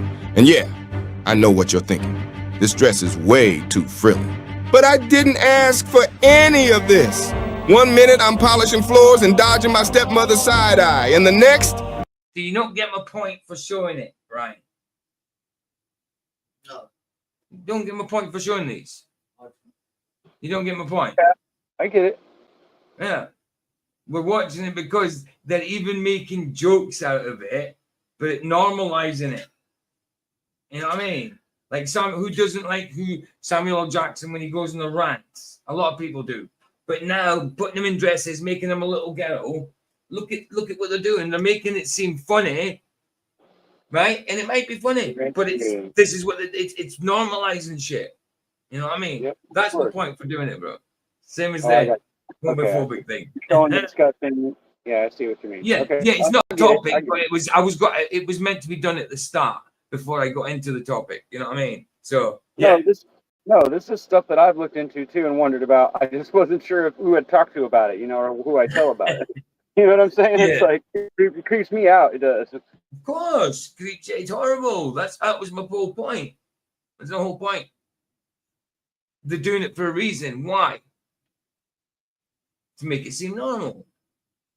I'm on the run. How do you expect me to run in these high-heeled slippers? Now that is freaky stuff. That's demonic, this one.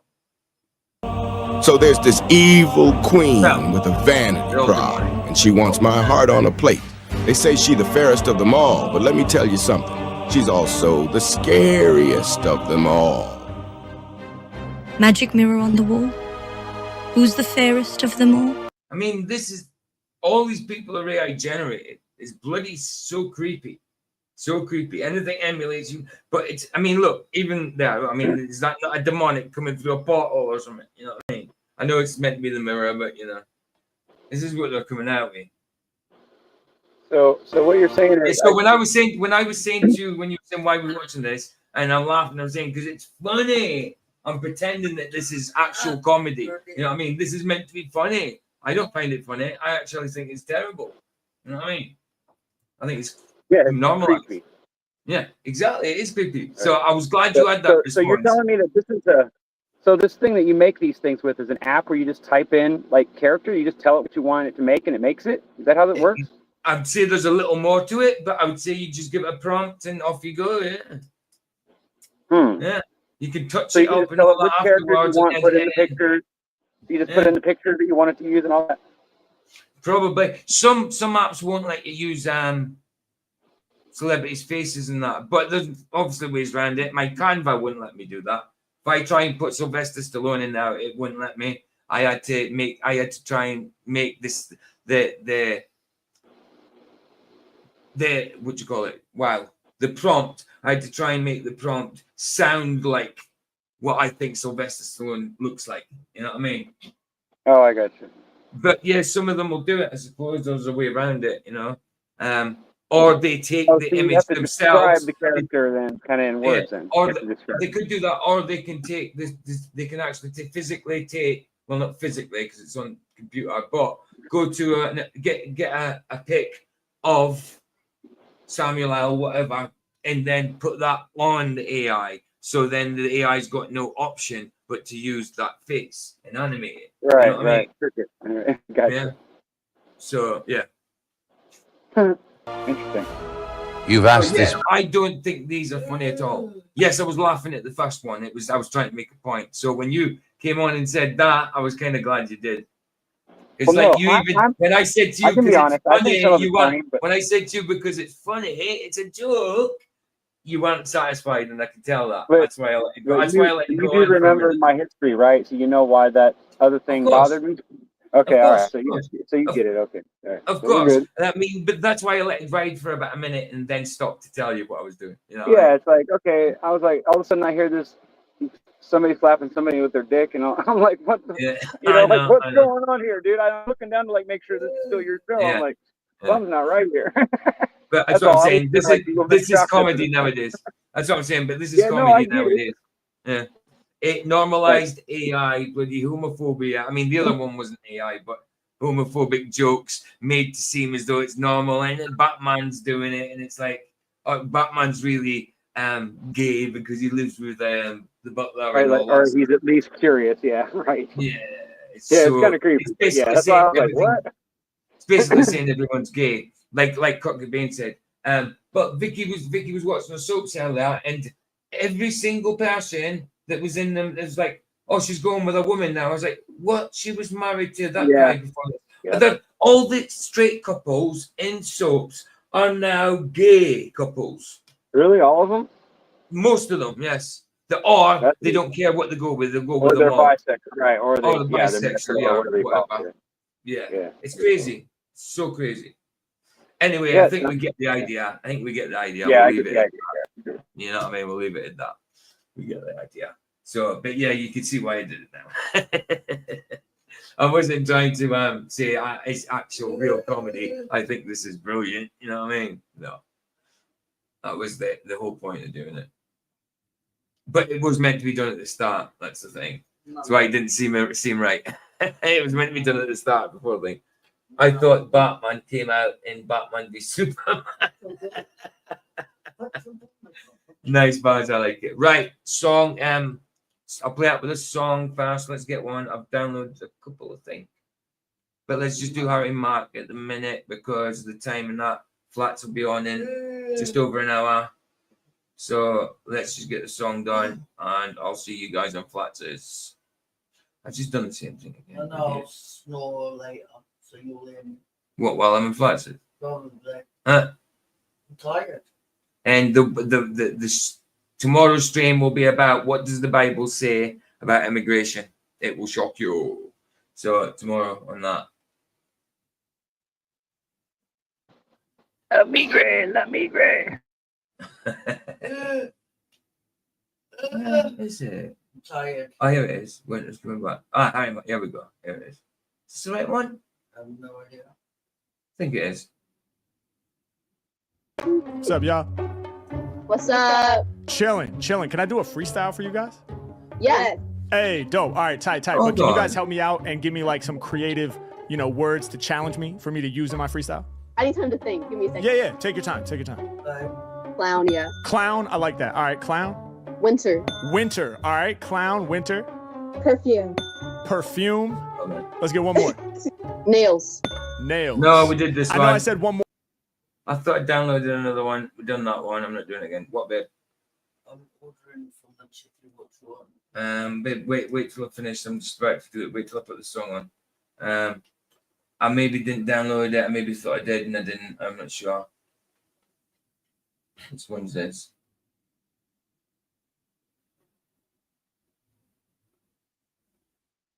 Oh wow, I didn't. Hold on. No, I didn't. I thought I did. All right, and I'm going to play Sirius B. Awesome.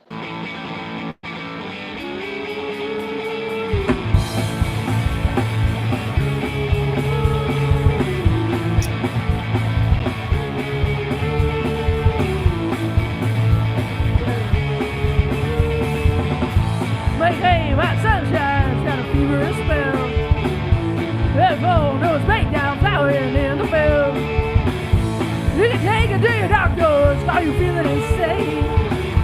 I say, I think I'll be alright if I can catch a break.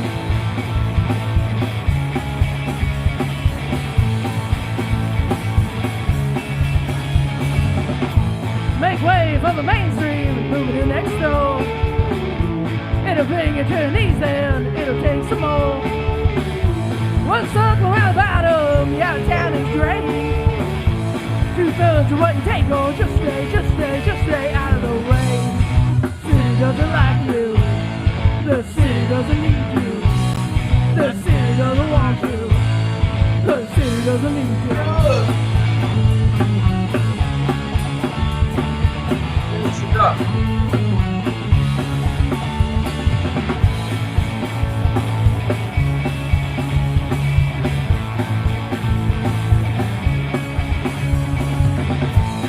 Horse to ride shotgun and blow it all away. Race for second tower, shoot it up plane. The sunset action and going down the ship. As the engine push slow, say swear it, only the tip. City doesn't like you, this city doesn't need you, this city doesn't want you, the city doesn't need you. No city doesn't like you. This city doesn't need you. This city never loved you. Cause the city doesn't need you. You can't afford it. You can't afford it. You can't afford it. You can't afford it.